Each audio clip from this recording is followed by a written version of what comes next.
Yeah, man. Okay, no problem. Oh. Yeah. $30 to kill somebody. I mean, it's 80s tough. And they each got $10, right? It's bleeding from my soul.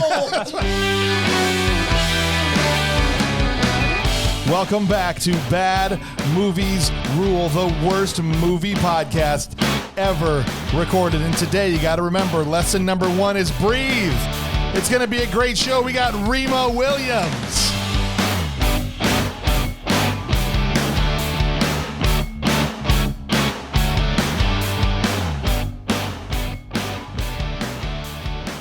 The adventure begins. I feel like I should have some sort of racist Korean thing to say. Well, already? Yeah, because that's how it was. 38 seconds. Yeah. Well, and I'm concerned too, James. The last time I think it was last time I was on this. Yeah. No, 2 times ago I did the. Another person wearing brown face or something? No, but Yellow face. What was that movie? The Yellow face. Buckaroo Day of the Banzai. Rope. Oh, Day of the Rope. So I'm concerned that I'm your go-to somewhat racist movie guy. No, that's just a coincidence, Charles. Okay, good. You think I sit there and I go, oh, wait, is that guy wearing yellow face? Bob, you can't be on this episode. Get Charles on the horn. I'll do it. Good old I don't Bob. know if I'd wear yellow face anymore. My Not that I ever goodness. have. Anymore. Yeah. Yeah, I never have actually. Charles, has been a little bit for you since you've been here. It has been. I'm Well, glad to be back. Welcome I'm back, happy. man. Thank you. I don't know if there was a reason for that other than just the way it worked out, but you're here, and this is a good thing. I know you've been chomping at the bit specifically for Remo Williams. I love Remo Williams. Well, here we are. Curt Mummer's also joining us this Hey. morning. Curt, how are you, dude? I'm excited to be here.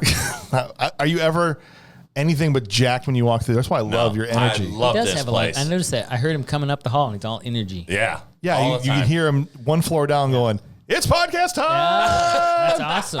That's true. That's the energy true. we need at 4 p.m. on a Sunday afternoon. I know. That's right. Seriously. I'm glad you're excited. Hey, Ryan, believe so. Wait a minute. also back after a Here while. I am. We got 1/3 of the tribunal in the house. This is the Yeah. Buckaroo Banzai cast. It's the exact same one. Yeah. Is this The exact one. Yes, Yeah. sir. Yeah. Yeah, dude. I felt there Yeah. was something normal about this. I know you have a history of the movie I have a because you history saw of it already. Yes, Because you've been talking to me about I it. have. Had either of you already seen Remo Williams No, before? first timer. First timer. First timer as well. Okay, all right. So just Charles. How about you? Had you seen it? No, my history with it prior to watching it was when I pulled it up and I went, 2 hours? Oh, I thought I had it. I remember this. I told you to see it, and he's like, "I'm not watching that movie." I'm like, "Oh man, it's great." I don't recall. I haven't seen it in many years. I think the last time that happened was Delta Force. I remember pulling up and just going, 2 hours? That And was then a surprise. the quest was like a nice 90 minutes. I was like, oh, that's a respectful length of time for this movie to be. 2 hours is a long time in '85. Yeah, man. It's a long time for a bad movie, too. It really is. If it's a bad movie. If it's a bad movie. If it's a good movie, it's too short. All future movies that Also are going to be true. on our podcast, please be 90 minutes or less. Have the respect to do that. I can go with that. What about when... I mean, you know. When we do Batman versus I was Superman. just going to say, what 3 about when we hours? do Batman versus Superman? Well, they got time to get the shorter cut out. I'll- Where it's going to be a two-parter. We're just going to have get- to do the first half. Yeah. We'll just get Zach on the line. Zack Schneider can figure out a shorter cut. If you do a 4-hour cut, you can do a 90 minutes. If he could do a 4-hour cut, he could do a 90-minute cut. That's what I'm saying. You know, that's your brother's logic, actually, sometimes. Well, that's because we're both very smart people. He told me In once. different ways. Well, I You know- think an interesting question. An interesting question. At the end of this would be: do we think it could have been cut shorter? and Yeah, well, made we'll better? talk about that That's an interesting question. and see what you guys think about Well, I that. suppose let's get into the nuts and bolts of Yeah, this. so the vitals. Let's get these out of the way so that you guys all understand what Remo Williams' The Adventure Begins, which is the full title of the movie, And is. it seems a very hopeful title. It was Yeah. super hopeful. They were quite The hopeful. adventure begins. It's a bit presumptuous, isn't it? Yeah, I mean, they're going to get more adventures. You They're know. like, there's going to be a whole series of films. Yeah. they were Yes. like, we're doing a trilogy. It's the 80s. It begins. Got the We're going to set this bar high. set it high and roll with it. There was a sequel made. Well, the movie was based off of the Destroyer novels. These are Have a any of series you? of Do books. any of you know that one? No, I know they were very popular. I didn't. I don't know anything about those. Oh, I got some trivia on those. Okay, for cool. later on. For later. But that was Yeah. based off a series of books. So saw they that. I they saw assumed, oh, well, we're going to do this series of books. And there was a second movie, but it had nothing to do with this first one in that not a single cast member, production side, director, writer, like nobody from the first one had anything to do with the second one. And it was straight just for the TV. right? it was just the executive producers. Okay. There were 2 executive producers. None of the on- creatives. No, but none of the creatives, none of the directors, screenwriter, any of that. Okay. Yeah. So they had optioned the rights to try to do 3 movies. Right. The second time they tried to do this made-for-TV one called Remo Williams: The Prophecy, which did worse than this in film. some amazing way. But it was only like an hour long. No one wasn't it? believed they could do it, but they proved everybody wrong. Yeah, I was confused. My wife was like, "There's more than one movie," and I'm like, "No, there's not. What are you talking about?" I'm like, "Wow, there is more than one of these sort of." Yeah. But they were like TV shows. This is amazing. Yeah. You guys read books. I've never read The Destroyers. I never read The Destroyers. I do read books. Look, but not about Remo just to be Williams. fair, comics are books. Yes, as this is well, True. Kurt. So you read books? You're a book reader? Cat in a Hat Can I tell too. you something I love that. weird? Counts. Can I tell you something Yeah, weird go about ahead. me in books? I actually have a hard time reading comics because I feel frustrated by Oh, them. But interesting. I can read very long academic, that is historical, interesting. or fiction books. But comics are like, come on, it just feels long to read a picture. The Yeah. sorry, let me start back over. The aim behind this series of movies was to be the blue collar James Bond. I don't get that. Okay. At all. Because, and if you're wondering, how do we know that? Well, it was directed by Guy Hamilton, who directed Goldfinger, Yes. Live and Let Die, Diamonds Are Forever. It was written by Christopher Wood, who wrote The Spy Who Loved Me, Moonraker, others. I mean, you guys sensing a theme here? Okay, And so the lady's name was Fleming, right. who Ian Fleming wrote the James Bond character. So they hired a James Bond screenwriter and they hired a James Bond director. Who arguably made one of the best James Bond films. Right. Goldfinger is fantastic. Goldfinger. Yeah. And so it's clear what they were trying to do. No, it's not. Sure, well, that they wanted to have a series of movies. Yeah, these guys didn't. Right? Either these guys didn't understand what James Bond was, which is hard to believe, or they didn't understand what Remo Williams was. 'Cause I looked this movie, hold on. I heard this, or I read this, and I'm like, I'm going to say this, there's Charles. nothing. You're right on both fronts. Well, hold on. Clearly, they understood James Bond. Well, maybe not if they thought this was going to be a blue collar James Bond. First of all, James Bond has no martial art particularly in him. Well, yeah, no, the two characters are as far from the east as to the west. Secondly, James Bond works for a mainline spy organization called MI6 or 5. 6. He works for MI6. MI6, yeah. Yeah. That this guy works for Cure. Right. It's a 3-man group. There's a woman that works for MI6. I'm telling They you. only got dudes in I this think one. these They only guys. got It's just a dudes. sausage fest. Right. I don't understand. I don't understand But how they're that works brimley. at all. But They met their racial quota because they do have one black man working for them. for every out of 2 white 3. guys. Who's the money penny that Remo is supposed to flirt with? The judge from A Few Good No, Men? Yeah, no, it's the diabetes guy. well, it was Fleming, right? Right. Obviously. Oh, well, I guess. So I don't understand that trivia piece at all. Like, there's Right. nothing about this that feels James Bond to me at all. No, well, they just thought this is going to be the working class guy because James Bond is, high class, tuxedo. He's running around in expensive clubs, drinking martinis, and this was going to be the dude eating the cheeseburger. That's a guy from Newark. That's going to be like Wearing jeans, a t-shirt, Yeah, a but- leather jacket. Yeah. But Oh, that's- wait. Last Action I don't Hero. get it at all. They failed miserably. Clearly, they failed miserably. Primo Williams stands alone. If you take away all the James Bond crap that's supposed to be connected with it, it's a movie. It's a good movie. It might be a good movie, but it's not James Well, Bond. and then you got Mr. Miyagi, whatever that guy is. Chun. The Right. Wish Joel Grey. Mr. Miyagi. Wish Mr. Miyagi. Can I just say, Yeah. the makeup was amazing. Yeah, this was 1985. Yeah. This was one year after Karate Kid was a big hit. Yes. Right. And so next thing we're gonna get to is the stars. So it starred Fred Ward. It's the second time we had Fred as have a movie on the podcast. We just did Tremors a few episodes It was ago. like he just walked off the set of Shrimpers. Yeah, right? Well, this was before. It's about 5 years before 5 that. years before. Sure, Yeah. it wasn't the character from Tremors. The other person was Joel Grey. Let's just start because and I admittedly was shocked because I didn't look at the stuff till after. Oh, really? And so it was good enough that I thought that was an old Korean dude. Yes. And then I find out he's a dude named Joel from Ohio. Yes. He's white. is Fully the white. sensei. Yep. Yeah. Yep. But then I keep reading and the makeup artist won an award for this, won an Oscar. Well, I don't know. He won. He was nominated. He was Nominated for an Lost Oscar. out to That's right. Mask. Yeah. That's right. And wait then a second. Joel Grey was nominated for a Golden Globe. Yeah. Can you imagine now? Yeah. You're telling me that Chun was a white guy? He was Not just a white guy. He was like a white. Ohioan. Listen, he was So white. this is like Robert Downey Jr. pulling off, Tropic Thunder. But here's level of stuff here. Yes, not exactly. only is he a white guy, he's a white guy that had no interest or training or never trained any martial arts for this movie. Yeah. And had no interest in actually doing the movie, and challenged the makeup artist and said, you know what? If you can actually make me a believable Korean, I'll do the movie. Oh, is that? I didn't read that. But that's So Carl fascinating. Fullerton, the head makeup guy, was like, all right, let's do this. Wow. And Right. after I they just did the learned makeup something for about him, this movie I wasn't expecting to learn. Yeah, and what's interesting about this is if now you tried to stick a white guy from Ohio as a Korean in a movie, they would have been, their job would have been, they've been railroaded and They ran out wouldn't of even town. be an actor anymore. They they'd be- nominated him for an Oscar. And the No, a Golden Globe. makeup. No, the makeup artist. Oh, yeah, yeah, Instead yeah. of like running him out of town, Yes. which is what would the happen makeup now. artist would not have a job. They're They wouldn't now even like, approach this. Right, be done. Which I'm not. That may be wise. I mean, Yeah, I'm not saying I it's do right or feel wrong, like- but I'm just saying that just pointing out the difference Yes, between then and absolutely. now, Yeah. for sure. And we're talking. That's not even that many years ago. But The movie also starred Wilford Brimley and Kate Mulgrew as Fleming. You probably know her from Kate Star Mulgrew. Trek. she had like a 30s era voice going on. She's from Star Trek. She's, She had the Captain Janeway. Yeah. Voyager. Yep, that's right. That's right. And she's in Orange is the New Black. Which I've never seen, but Is that yeah. a prison movie? it's It a is. TV show. Is she Yeah, in jail? It's a they all are. Yeah. It's set in a female Is she red? correctional institute. Yeah, she's red. Oh, Yeah. There you go. that's Yeah. cool. Yeah. The budget for this movie, and we got to spend at least 2 minutes on this, was $40 million. 40 million? Wow. Which is Wow. unheard of That's Ishtar money. for this type of. Here's for reference. Same year, 1985. Yeah. Back to the Future Yes. cost $19 million to Wait, make. How's that possible? That's a great. Thank you. Just made my argument for me. That's a great. Yeah. How many more effects laden?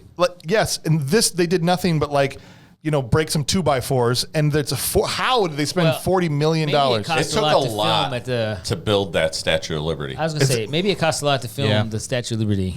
That's unheard of amount for this day and age. And hanging logs Yep. across Yeah. valleys and peaks is a lot of money.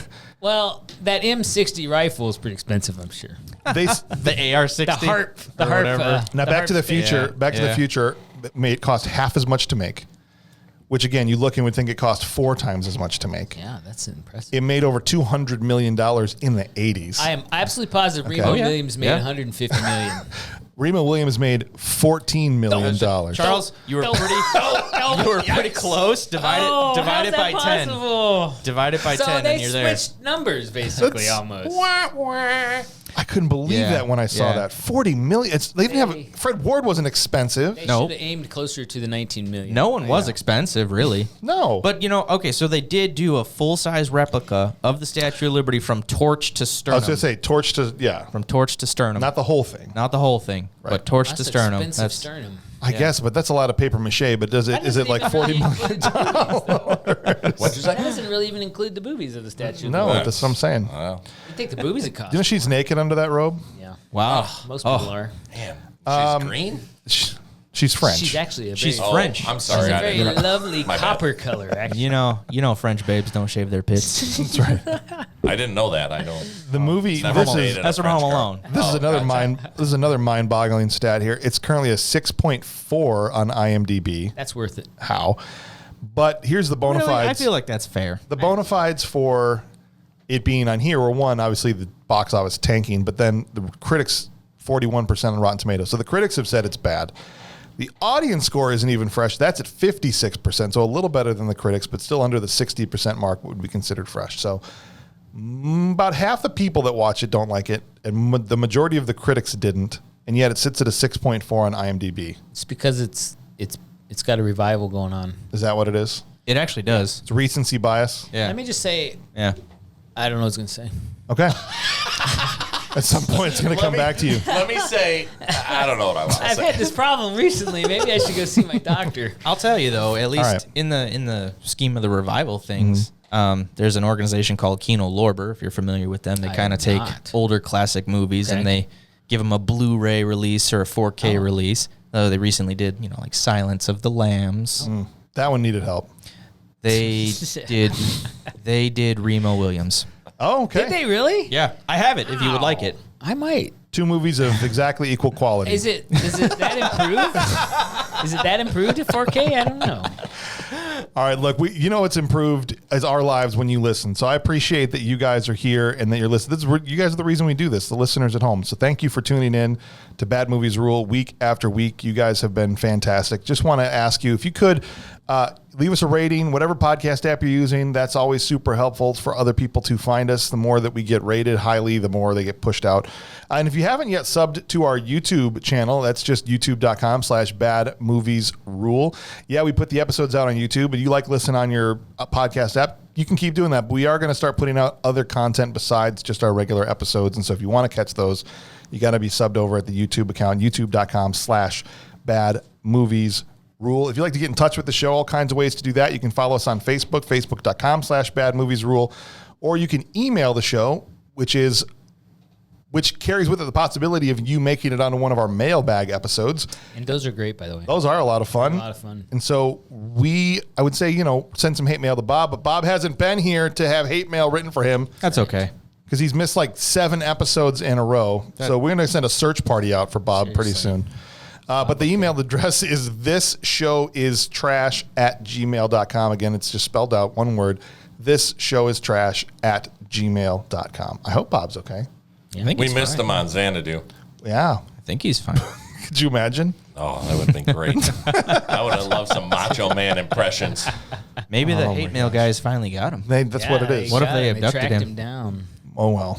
The hate mail guys. The hate The mail people that guys. write hate mail, the Bob. The hate mail There's just people. like 8 of them out there. He's just sitting in need a to get Bob. He's just in a closet right now, sucking his thumb, rocking back and forth. He's turned into one of those tied up. aliens from Bonsai, Buckaroo Banzai. What were those guys called? The Lectoids. Lectoids. Lectoids? Yeah. Lectoids. Yeah. I almost said graboid. I know. It's all like stuff. It's all tying in. It's all tying in. Right? Well, what do you guys say we dive into the plot of this movie? Oh, yes. Because there's a lot to talk about, and we've only got X amount of time, so we're just going to jump straight in. And for those of you who are new, is what we do. We go walk through literally scene by scene in the movie, and then at the end, we give it some awards. Probably the first people to ever give any awards to this movie, so it'll finally get its flowers. That's Except factually for not maybe true. almost the Academy Awards Seriously, and almost. the Golden Globes. So let's just say that maybe this movie doesn't even qualify for our podcast. Well, we've already shown that it qualifies. It got real awards, Oh, okay. Nominations. Nominations. Got real award. It's an honor to be nominated. but our awards are better. So the movie starts off with a bit of a prologue, right? Which is the origin story of our superhero, Remo Williams. Yes. Not a written one though. Which Can I just No, say thank God. I know you've been very against the written ones. the Yes. music is amazing. Is it? That soundtrack is my childhood and adolescence, man. When I heard that song again, I was like, Were you remember raised on this Bonanza? movie. Yes, exactly. That's what it is. That's what it is. It sounded exactly like the theme from Ice Pirates. Like I didn't watch that exactly. And Wild Wild It's West. 85. I mean, it was soaring music. I guess. I agree with you. It was very They triumphant. at least used Yeah, it it was in the. fun. They at least It was used it in the over right places. top. And They lots of overuse They it. overuse it. They overuse it, but yeah. So we have the opening credits Yes. to this grand soaring music, but the opening credits are boring as. They always are. Then it I'm so goes- happy that it's fallen out of style in And it goes to movies one today. of the greatest scenes Well, in movie history. Wait, hold on. All right. Hold on. What? One of the greatest scenes in movie history. Just to set the scene for everybody so they know what the hell we're talking about here. There is a police officer that's sitting in what appears to be like, I don't know, a hellhole somewhere, like under a bridge. He's Then in I have a question, Brooklyn. Why is he patrolling There's this just area? trash everywhere. I guess He's that's where listening to bad some people game would on the radio. So he's listening to a basketball Lakers game. and the Knicks. Yep. Look, I know exactly what he's doing. He's avoiding his job. Oh, you think so? Yeah. That could explain why. That's why there. he's parked beneath the seems like Brooklyn an Bridge, odd place eating to a be. cheeseburger and listening to a baseball That's the game. best scene. And then Basketball. basketball. Well, and then the radio is like, come in to 216 or whatever, and he just blatantly ignores the radio. Right. You know? But he does respond to this foot chase. So as he's sitting there eating his cheeseburger, No, that's one the guy, best scene. one guy books by. Right. He's like, oh, that's weird. Like it wasn't going to do anything. But then there comes 2 more guys chasing after that guy. Yeah. I guess I better do something. Right. And Guess then I he's better got be a cop. The reluctant, like, here we go. So you have Fred Ward, dark hair, big mustache. Yes. Face looks a little different. But it doesn't though. No. Listen, he's that scene of intensity of him eating that cheeseburger, and then you see the pig cup holder. Oh, yeah. His styrofoam cup, and he Yep. pulls the little, and he so intensely drinks the coffee, and then he pulls the. They spent a lot of time on this. This Shoe scene leather. comes back, and I'm like, I remember this scene, and I can picture this scene now as I tell you guys about it. So I just figured it out. Okay. Charles wanted to be Remo Williams when he grew up. Remo Williams was awesome. You wanted to be Remo? When you were a kid watching this? I'm watching this movie, and I'm like, to go from that guy. Don't feel bad. I wanted to be Emo Phillips. Well, basically, he chases these guys down into like underneath a building that's like half fallen apart, or it's underneath He's the a good bridge cop. or whatever. Look at him. He goes after the bad guys. Yeah. And he fights. Yeah. Well, he ends up fighting. Well, first he grabs the two guys that are beating up the third. Sure. He's like tells him to suck wall. Yeah. Suck wall. Pushes him up. Yes. I was like, all I thought was like, yes, the police brutality of the 80s is already on display. Yeah. But he ends up having to fight all three because it's a setup. Uh-oh. And so even the guy that he had helped comes up behind him and hits him. Which was slightly confusing because it looked like it had 3 giant nails. I in the border, know. and It did have not yeah. seem- It did not seem to pierce him. Maybe the guy just missed with the nails. Those jackets for the NYPD wore back then were thick and leathery. Yeah, they were awesome. Yeah, yeah. So He was maybe supposed to be on motorcycle patrol, not This sitting is in what his I'm patrol looking car. Right. You know what he didn't miss with, though, is that refrigerator door. it was a great fight scene, I thought. fight scene. I mean, just the melee. everything seemed like it hit really hard. Yeah. Yeah. Sounded great. Good Oh, impacts. great sound effects. I have that. Yeah. He had That was the old school punch. he did the double X handle to the nuts of the one guy, right? yeah, With yeah, both straight of them. up. Yeah. That's old Macho Man Randy Savage move right Yeah. there. You know- he actually was doing some kind of heel moves, like as far as wrestling goes. I'm like, this guy's going Ric Flair See, on that's the him. thing I like about some of these older movies is the fight scenes have a much more realistic quality to them. Yes. The new fight scenes are also, well, they do that shake cam thing, which drives me nuts because Right, there's this actually is- nothing happening. They're just shaking. No, here you can clearly see him Yes, break a they're 2x4 fighting, over a and guy's it's face. Like, It's slow, but it's probably realistic slow. Yeah, he's got in a 3 real fight. guys Yeah. coming at him. Yeah. And he wins the fight. But he does. He's just beating them bleeding, off and I love one it by goes- one. He, Yeah. Yep. what was he doing? He's fighting them. He's just Yeah, that's knocking all them down. 3 of these guys. One by one, just I know what you said. just He's all- smacking them around. Yeah. maybe all you bloody. maybe you don't know what you said. What? I think I missed. Did you miss I your missed own it, I comment? think. I don't know. So All right. he wins. Playback. He wins. He goes back to his car. He has another gets- sip of yes, Pulls it Very out deliberately. of the pig. Yeah. And he sips it. yes. with the fakest mustache I've ever seen in my life. Well, yeah, we're about to get to that. This other kind of truck pulls up, This armored truck, which I'm yeah, assuming or is only whatever it because was. these 3 guys didn't do what they were supposed to do, Yeah, it's kind of confusing how they set all that up, I guess. and he. And Oh, you it's don't say. Backup plan. J.A. Preston, who actually goes by the name of Mac in this movie. McCreary. Can we do something fun? yeah. Pick an 80s TV show. Oh, okay. Let's pick one. The A-Team. I think he was on it. Pick another one. I looked at his Love Boat. IMDb. Maybe not Love Boat. but Ah, MASH. yes, I win. maybe. Okay. Match But is literally, little- when you go through his IMDb, It's like every 80s. It's like every 80s show. Well, the thing He I had always one remembered him from is episode. he was the Yeah. judge in A Few Good Men. He was in Few Good Men. Right. And he had 13 episodes in police show of some sort. Oh, did he? like Miami Okay. Vice or something. No, it was like Barney one Miller. series. I always thought the guy was a one-hit wonder because it's the only movie I'd ever seen him in. So every time I watched A Few Good Men, I was like, oh, this was this guy's big moment. But then That's probably fair. I look back and it's like, oh, it's the guy. It's the judge. Yeah. He has legs. Look at him. Yeah. He has got legs. Every actor in here is one of those, oh, that's that guy from that thing. Oh, yeah, for It's sure. that Wilford Brimley. You're like, that's that diabetes guy. He takes his armored truck and he pushes him into the Hudson River. Yeah. Okay. And Remo drowns, and you're like, well, that's a weird way to start a movie, just to kill the main character right off of the bat. Yeah. But that was the plan, Divers show up. to kill him Yeah. in the eyes of everybody else. Sure. Right. Sure. Now you're a And dead then there's man. a funeral set up, right? Yep. His real name is Yeah. apparently Samuel Macon or something. Right. Officer Sam Macon. Macon. Yep. And it kind of reminded me like Men in Black in a way. Like supposedly now he doesn't exist. He gave him new fingerprints. This was one of the funniest parts of the movie. He wakes up and he's like, "What happened to my face? Why do I look so different?" I just want to be like, because they shaved your mustache. I was like, "Yeah, it was a 14-hour operation to get that mustache removed. His hair color was his hair was a little lighter color. That mustache was on there good. Yeah. Was stuck on there with like You have no idea the amount of utensils we had to use, sir. Right. right. Was Maybe stuck on with like Fred- grime and 80s New York cheese. Maybe Fred had to film something else at the same time, and he couldn't be that different. I know, but he looked exactly He the looked same. Exactly Yeah. the same. Like Just- he literally walked off trimmers to be on this movie. Right, but what they're trying to say is new face, new fingerprints, new name. Right. Second best part, they name him after a bedpan. Yeah, Bedpan Williams. That's right. Picks up the bedpan. He's like, well, a lot of thought in your name. right. Remo Williams. Remo Williams. Just looks at the bottom of The stamp on the bedpan, right? Williams Manufacturing from Remo, Arizona. That's is right. the stamp on the Here's one bedpan. of the better first lines. Yes. Well, I'm a pretty healthy corpse. He had all kinds of singers. Who the hell are you? CIA, FBI, Salvation Army?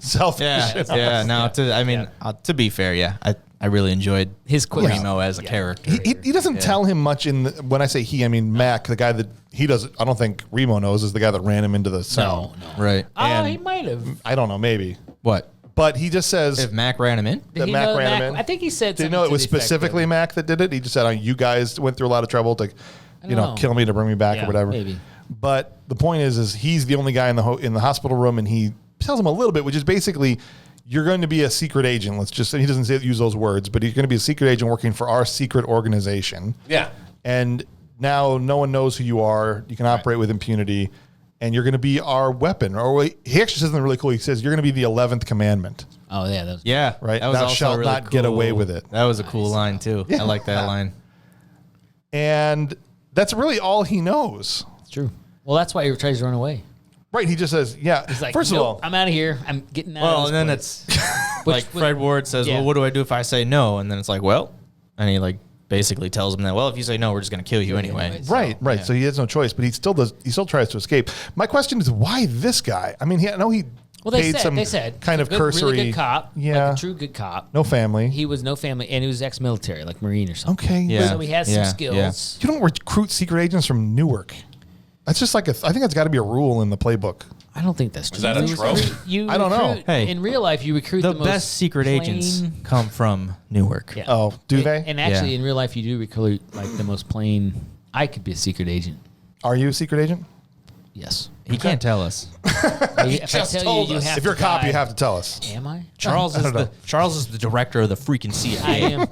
Yeah, I'm the spy All master. right. Well, he walks. So Remo goes outside and he steals Sergeant Al Powell's Not ambulance. before. Yeah. Reginald Vell Johnson. Reginald Vell Very Johnson nice. in the one cameo as the ambulance Yeah. driver. Oh, Carl Winslow. That's Yeah. Yep. Yeah. Hey. And then, This is why he switched to being a cop after that and ended up going to L.A. That's right. He's like, I failed my last job. They stole my ambulance. Helping a nice old man in a wheelchair.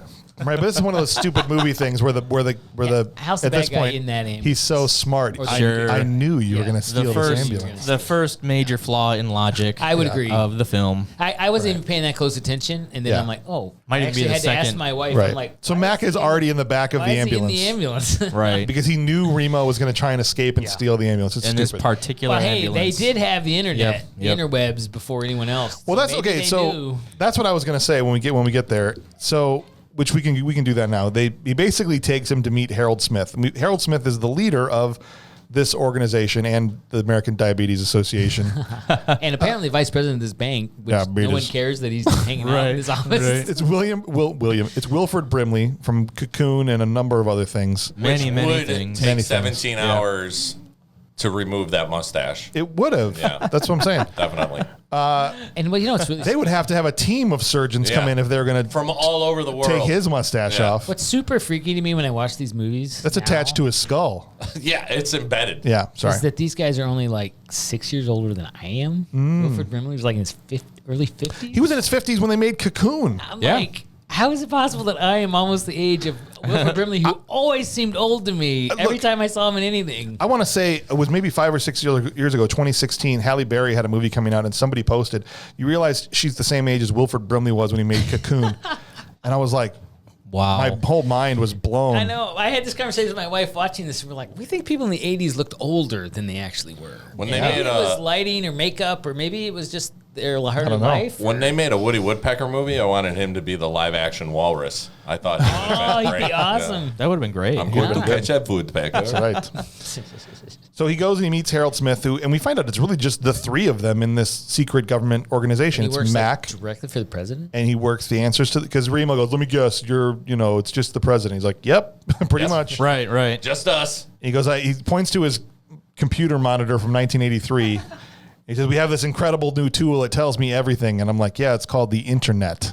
That part was funny. That was I just hilarious. I like when he walks in the room with all the mainframes and he's like, "Oh, you guys figured out how to make these smaller." Yeah, that was a good And I was joke. just like, And And then, It's basically Google is what he has. Right. but it's even better than we have now because it tells him, it talks to him, it gives him all this stuff. It tells him what he wants to know. It's Amazing. Knight Rider. We don't have that kind of interface now. I don't. Well, maybe I don't have an Alexa because I'm No, worried but about privacy that issues, is but- basically what it Yeah, is. it He's is, like, yeah. and like literally what Harold Smith doesn't realize is in about 10 years later, everyone's going to have this Yes. special tool that Well, they use. did Al Gore give that to him? Is that how he got That's it? how he got it early. Al Gore is like, here, Wilford Brimley. It's like, we got What's the that internet guy's before it actual even name? comes out, bro. Emperor Smith. Emperor Smith got it from Al Gore. He's like, I got this.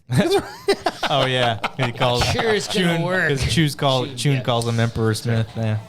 But basically, all this is just set up to say, you have no choice. You try to leave, we'll kill you. You're in this organization, so you might as well just settle in because this is what we're going to do. We're going to have you do hits. And he's like, I don't do that kind of work, whatever. I mean, he tries a little bit to fight against it, but Not very hard. not very hard. And he ultimately just goes, okay, fine. I'll be your secret agent, your 11th commandment, whatever. He's already dead. Yeah. He's already a dead Yeah. man. What else do I got to lose? Yeah. And so, Yeah. so he sends him on his first hit. Yep. Okay, this is what he thinks is his first hit. Sends him in with a gun. Mac pulls up to this, looks like an apartment building or whatever, in New York somewhere. He goes down into it, and it's just this old Korean guy sitting in the basement. And he thinks the basement's not where he's supposed to go upstairs. And he's like, where's your boss? He's upstairs. Right. And He's like, there's nobody just upstairs. me. So he realizes halfway through, This is That this is the I gotta guy. Kill. Yeah, right. No, I gotta let me kill tell this you- old man. I was dying with laughter watching this scene. Yeah, this scene's. He moves Yes. so fast he looks slow. Because he tries to, he's like, let me, we don't want any trouble. I can just leave. He's like, it's way too late for that. Yeah. Chun, the Korean guy. And he tries to shoot him. And this is the first scene we see.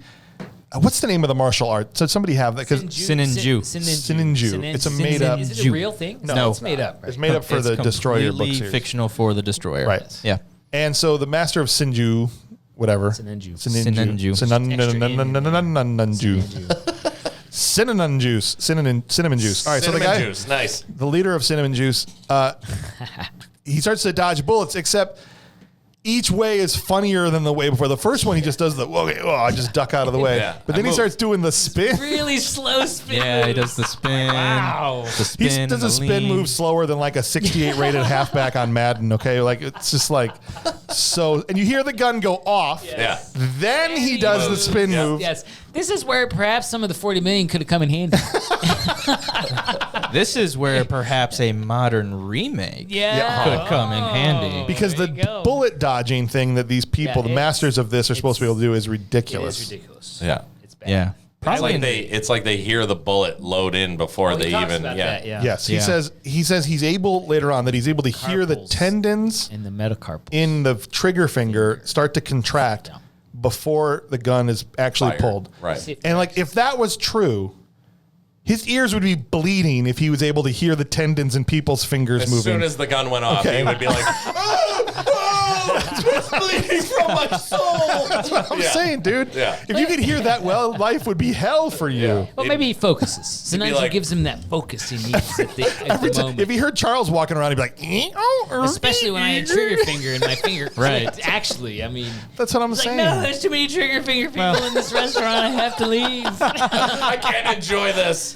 And you know, All the that's carpal tunnel people here have to go. Oh gosh, if somebody comes in with carpal Yeah, tunnel, his head would seriously, explode. yeah. yeah. Sure. I mean, it lends Somebody itself. playing violins? What is going on over here? It's just Charles eating. Sorry, go ahead. It lends itself to the typical thing that like the things that in movies invent for themselves Yes. serve that singular purpose of like, of course, so he can hear the trigger finger contract before Right. it actually shoots, and later on we hear him talk about walking on water. Oh yeah. But of like, okay, so that's like basically all he can Yes. do as a Sininju master is he Yes. can dodge bullets and walk on water. But everything else Yeah. in life, he's kind of a straight up superhero, right? I mean, compared to like other. Well, it's the Definitely a good painter. it's Yeah, the best martial art in existence. The mother, If it was father real. of all of the others, and it's feels super Korean racist. Right. Like we're better This than is- everyone else. He and does every say other- that. He does say that they're the greatest They're the race. greatest I race. have two of those quotes actually. All right, let me hear him. The first, well, this is later on. Yeah, But yeah, so the he's first one. introducing as he's talking about being the master of Sinanju. He says, karate, kung fu, ninjutsu, they are all but shadows. Sinanju is the sun. Yep, exactly. That sounds like best. Master Right. Splinter. If one of you gave, so like karate guys are good, but none of them have superpowers like this guy. So why wouldn't everyone just study that martial art? Well, they don't know because the Koreans are like, we're not giving it to anyone. Yeah, else. that they're what it is? secretive. They're They're like, hoarded? Yeah. Yeah. Then why isn't Korea rule the world? Well, let's just be honest. Martial arts. Well, they has all its just limitations. tiptoe across the Pacific Ocean and take right. out They America. They They hate each other. martial arts has limitations in a modern world of weaponry. Oh, well, yeah, that's the thing is he doesn't wield a gun at all. And so No. Remo Williams also never wields a gun because proprietors of Shin and Cinnamon Yeah, Juice, yeah. you don't get guns. Can I just say though, when he gets the gun and he flips the bullets, that's an rad. That's That was awesome. red. So yeah, Yeah. after he does all these stupid bullet Like dodges, that he grabs 80s word rad. Yeah, that's a great grabs- 80s word. Dope. grabs the gun away from Remo and with his thumb flicks all the bullets out of the clip. Which But is, just the fact that he doesn't have a gun there's a nice part later in the movie thinking about that. is really stupid because guns are helpful. And he says you when move it like comes a to pregnant- fighting people. You When it move comes like a to, pregnant yak. That's pregnant yak. When it comes to public assassination, Yeah. guns are helpful. That's what I meant. Yeah. All right, so Although- essentially we got to fast forward through a little bit of this. Yeah, go ahead. I was gonna say being quiet might be better. Remember those ninja movies? They come in and they can kill all those people. So it's maybe That's not. true. That's true. But this is where we get. So basically, Remo gets his ass kicked. Yes. Yeah. Move on. Mac comes in, and this is where we get our kind of racist interpretation of how a white actor might speak in Korean. And Yes. Oh yeah. You know, and how he- so? because he's Remo's laying on the ground and. Mac's Oh, like, you right. think you could do anything with him? He's like, I see a feeble glint of hope in his eyes. Right. Like this guy is from Ohio. Yeah. Yeah. All right. So, but essentially, we start what is a very extended portion of the movie, which is a training. The whole movie Montage. is Basically training. montage. Even Rocky had a montage. The first one is breathe. Then he's running on buildings. He's improving over time. Learn to use his Learning newfound to use powers. his, he's got these little pegs that he's able to jump to and from to get up to his loft in the Yeah. apartment. I mean, he shuts off the lights and has them go back down. She this- falls, which is great. Can we talk about some of the terrible production of this montage? Yes. So first he's on the building. They're tiptoeing on the roof, right? If you could totally tell that the background was the Empire State Building is behind both of them. Yes. Despite the fact that they're on opposite notice sides of that. this conversation. I was so focused on him walking on the building. It does stick out. There's a good line in there. He says, Because he wasn't actually where they were. They were in a Right. studio in Newark somewhere. there's a great line where he says, fear can never kill you. That's right. I thought that was That was good. That was The good. lines are good. And, I'll just throw it out there now. I thought Joel Grey was fantastic He was. Yeah. as as a white guy playing a Korean. But It's important to know that while this is all going on, there's this side plot that eventually becomes the main plot where we see this female officer. Her name is Fleming, played by Kate Mulgrew, and she's a important person. She's going to look into things, right? She's going to check out these guns, these M60s. yeah, this evil corporation that has Yeah. government One blew up and contracts. set a guy's face on Two-Face. So Grove Industries, we'll get there. Grove Industries is run by this guy Grove. I don't know his first name. Charles. thank you. Charles Oh, Grove. is his name Charles? Why the bad guy's name I don't know. But basically, he's Well, maybe it's a powerful sounding name. he's a arms dealer basically and a warmonger, whatever you want to call him, and he. A CEO of a weapons manufacturing corporation. Okay, that right. Okay. And so he sold all these M60s to the military, and she's supposed to go look into them. That's just want to let you guys know that's also happening because on the flip side, we see very little for her, and he kind of keeps coming back to Remo, and he's doing more training. And her boss is also part of the evil. Yeah, he's Yeah. owned by the Well, guy. is he general. though? I think he That just was seems like never- he's oblivious. That was yeah. So the I general. think he knew what was going on. He told him to was bury just- that report. He said, bury Yeah. that report. That's I true. think he knew what was going on. But he was trying, and then Grove was on the phone with him. He's like, "I think you should see to it you bury the report." And he was like, "My hands are," But he I still don't know. gave in. Yeah. Grove, well, just throughout the movie, for a civilian, he's allowed to order around God. soldiers, Oh my God. slap soldiers around, James, you're so tell naive. generals what to do. This is Basically, how it just works. have his henchmen drive American military vehicles. Right. Because the guy from Rocky IV. Yeah, the guy that I was shocked to find out isn't actually Russian. The Russian bad guy from Rocky IV. The Russian trainer from Rocky IV isn't actually Russian. I was like, is my life a lie? Yep. Is it okay for a white guy to play a Russian guy? Yeah. Nobody gets mad about that? I don't know. Okay. The rules change Just every day, asking. Kurt. I don't know. Soft racism. Ask You me know. tomorrow All right. what that I'll means. call you. Call me tomorrow. We all stem from the loins of the Caucasus. Yes. So you know. she goes to check out these M60s, okay, and there's like these soldiers running around. I don't know some caucus, that's for sure. if they're doing a training run or whatever, but one of these soldiers goes and fires an M60, and the barrel like explodes. Yes. And Gosh, we're way Makes the far guy ahead look in the like movie. Two-Face. the guy is just like Yeah. right there. Yeah. Okay, falls into the water. Yeah. Face looks like it's just bloodied. Yeah. His friend, then his soldier friend, runs over to help his buddy. Oh my gosh, Charlie! And he's trying to help him, But and he never turns him like, over. get his face out of the water. That's going to help Yeah. him tremendously. My wife Instead, was he so turns angry around and at he's that. like, "Your guns are terrible." I'm like, the whole time, here's Charlie I know, just I know. butt face down in the water. I'm My like, wife's Right. watching this. She was a lifeguard. She's like, "Turn him over! Why did they turn him over?" And they're like, "Get the ambulance!" And I'm like, "What is that? Is kind of weird." My I would first like thought to was, take this opportunity to tell you your guns are faulty. Charlie's like, You just Charlie cut could back. have And lived. John's got his foot on his head as he's yelling up to the guy. It's like it was just a flesh wound. If you had pulled me out of the water, I would be alive today. How did he die? Yeah. He drowned. Drowned. Oh, That's right. odd. Thought he got shot. He got shot in the face and then he drowned. What? he drowned. The autopsy reveals he drowned it. Yeah. Oh, Right. How did this happen in a controlled environment? This other soldier's like, "Oh crap! I think that was me." Oops. All right, so we go. Did you turn him over? Yeah. back to the training montage. Yeah. There's this thing in the He was where dead already. He was dead already. is this a real? I had to have been at the time. Look at that, they're at Coney Island or what? But they're on this thing called the Wonder Wheel. Yeah, that was cool.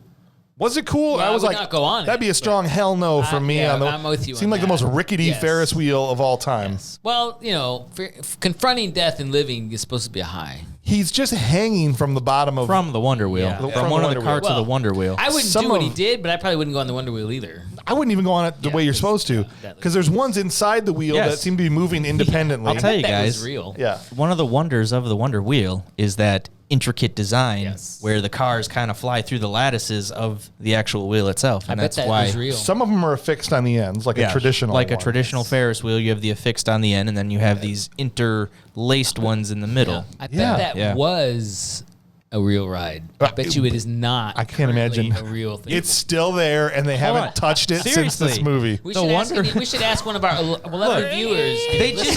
They just did an episode of Mrs. Maisel on the Wonder Wheel. Did they really? Yeah, the first episode of season 4, they have this. Is she hanging on it too? No.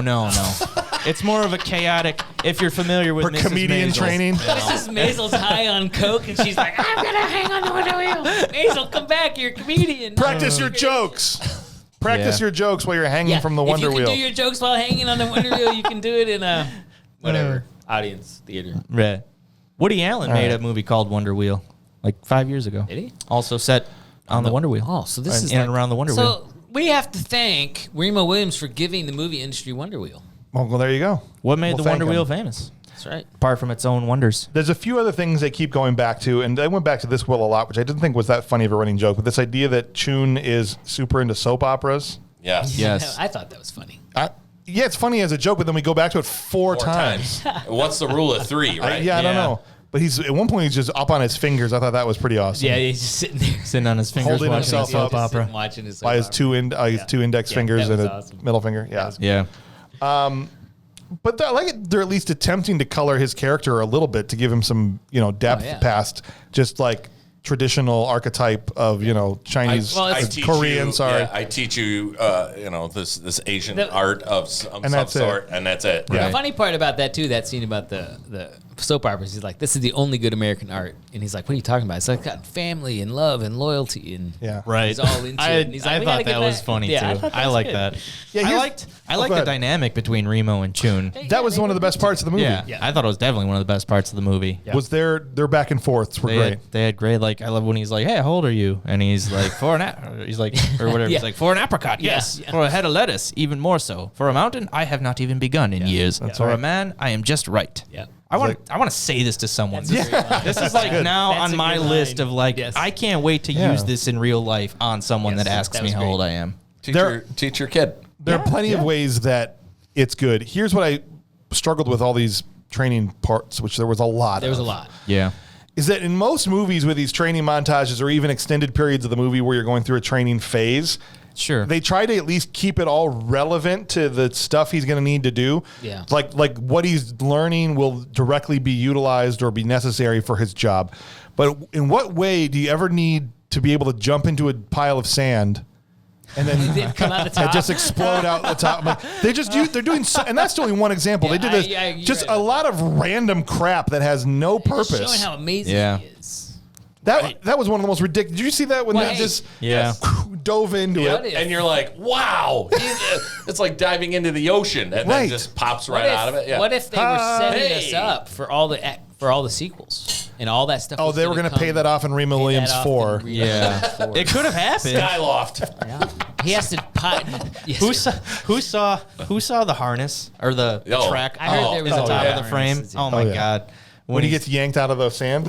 No, in the loft scene when he's balancing to get up to the loft. And I mean, I don't mean to jump ahead, but I guess dogs can learn this Korean art as well. It's true. I just had to recently start wearing glasses. I really love the line. I do not wear glasses so that I may see. I wear glasses so that I may see more. Also, yes. I'm going to use that. Also, another great tune line. Yeah. Yep. I just think all this time they spent on all this stupid crap. I think they should have spent more time on Lesson 36. That's all I'm saying. The training. The other great line. Can we get like 20 minutes on Lesson 36? Yeah. That would be nice. Okay. Yeah. Do you remember what Lesson 36 was? The sex one, right? Yeah. Yes. Yeah. That's I what I'm thought saying. he did Lesson 36. No, that was like step one. He said he goes, I never find it. It was 20 steps to, because he asked him, like, are we celibate monks? Are we allowed to, Yeah. And he said, oh yeah, well, lesson 36 is 20 steps to bring a woman to sexual ecstasy. Right. But I rarely find it necessary to go past number 7. Right? Right? And this is like he taught him number 1. Yeah. And then he just stopped. Like, no, I don't want to watch you watch soap operas or jump into sand piles anymore. Can we get, I had my notebook ready. I was like, can we get steps number 2 through 19? Please? Well, and not to jump ahead, but is that what he used on her to shut her up? I was confused. Yeah. Later on, He just grabs her wrist and she's like, and she just sits down. Yeah. I was like, wow, he did all 7 lessons in 1 second. I had a really great line. He's singing the Korean song. Mm-hmm. And he says, is it painful? Remo says this to Chun. Is it painful? He says, I was singing an old Korean love song. Remo Williams says, it's a wonder the race isn't extinct. That's right. That's right. All right. Well, to get the plot moving here, we'll get into what the machinations of the bad guys and good guys actually start to cross paths, because at this point they're not crossing paths at all. It's just these guys are training over here.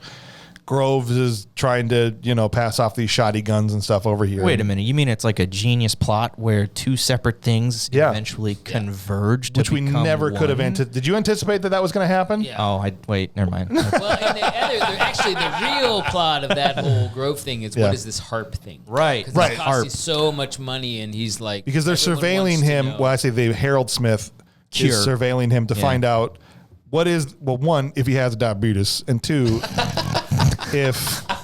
what is harp? Okay. We see this thing about the guns. What's harp? Harp is some satellite. It's like Star Wars defense satellite. HARP is basically a project that the government has been funneling multi-million dollars to Grove for, and he doesn't deliver a product. Yeah, well, they stole this idea from Jim Cotta. This is essentially the same. Really? Well, yeah, it's the satellite, Star Wars satellite. Yeah, but they worked it into the political thing of Reagan's Star Wars. So Remo goes into downtown New York, into Fleming's office, and runs into her in an elevator, and they have a benign conversation there. Yeah. Comes back out onto the street, and at this point, Grove has sicked his own bad guys. One of his the Russian bad guy from Rocky IV. Yeah. Diamond Tooth. And then Diamond Tooth was the other one. Yeah, the dad from Free Willy 3. I always thought of him as from Minority Report, the guy that pukes when he hits him with the dude that stick. pukes from Minority Report. Right. He's like, breathe, man. Yeah. Right. He hits him in the thing with the zap gun in the throat. He's like, that's right. That is him. Yes. But yes, those 2 guys are now sitting on the street surveilling Fleming, and that's the first time they become aware of Remo, because Remo's on the sidewalk now talking to her, trying to hail her He's cab. got that little camera with the biggest trigger thing I've ever seen in my life. Super secret spy camera, you mean? Obvious. Hey, guys. Radio Shack from 1985. Espionage back then was not as right. It's like a sleek as 4 now. pound. James Bond using some giant like It's got the tiny lapel thing. Yeah. and a 7-pound trigger over here. When you show up at Circuit City, It's like plugged into a speak and spell. Yeah, so they see Remo and Remo Williams. Sorry, Diamond, it's okay.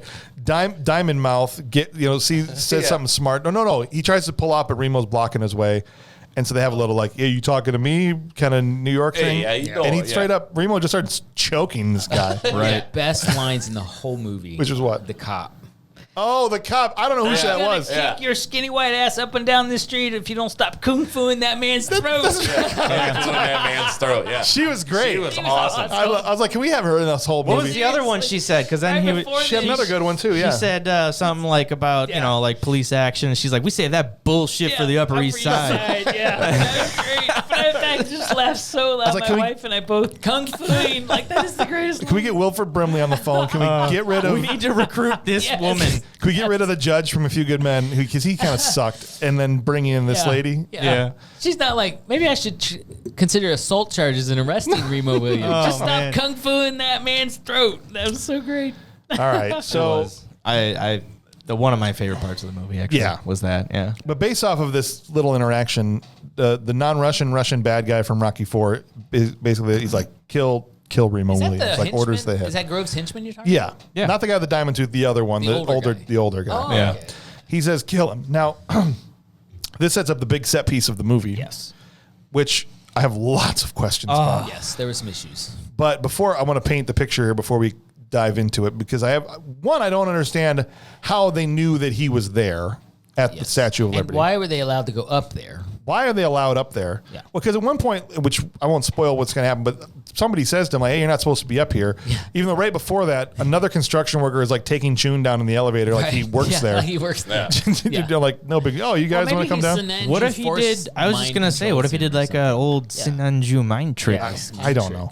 But they're up on. He's sipping on the cinnamon juice. This is supposed to be training, like when you get over your childish fear of heights, then, and so he's literally at the top. Now the Statue of Liberty is covered in scaffolding, which it was at the time because it was going over a facelift, so to speak, a renovation. Right.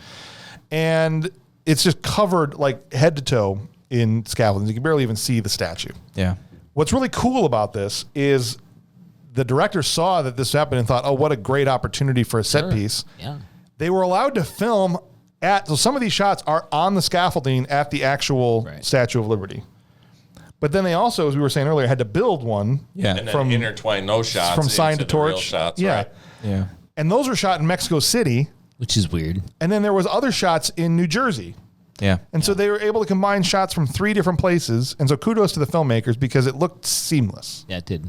I was really impressed with how it was shot. It wasn't a bad, it was shot well enough to where you weren't going like, oh, that's weird. Look at, there's shots of New Mexico in the background. But I was surprised New it was York actually and other shots, right. Yeah, I was surprised it was shot in several locations when I saw that because it looked like it was all. Yeah, there. I mean, Mexico City is, thousands of miles away from New York City. I think it's great that they pull something like that off, but they can't just pull off Fred Ward wearing a harness or a mustache. Right. Hey man, they only had 40 million. I want to give them their props when they deserve it because we make fun of these guys so much, but in this case, I was impressed. So, and as far as did Diamond Tooth just bribe 3 construction workers to go take him out for $30? He's just like, hey guys, here's $30. Can you go kill that guy and make it look like an accident? I actually rewound it. I'm like, wait, no. I went back and he's like, sure enough, he's like 28, 29. Yeah, he's like, yeah, man, okay, no problem. $30 to kill somebody. I mean, it's 80s tough. And they each got $10, right? Yeah, there was a steel because there's 3 of them. Yeah, and apparently they all know they had no issues, compunctions. The French. What's the French martial art that was really popular 15 years ago? Jean-Claude Van Damme.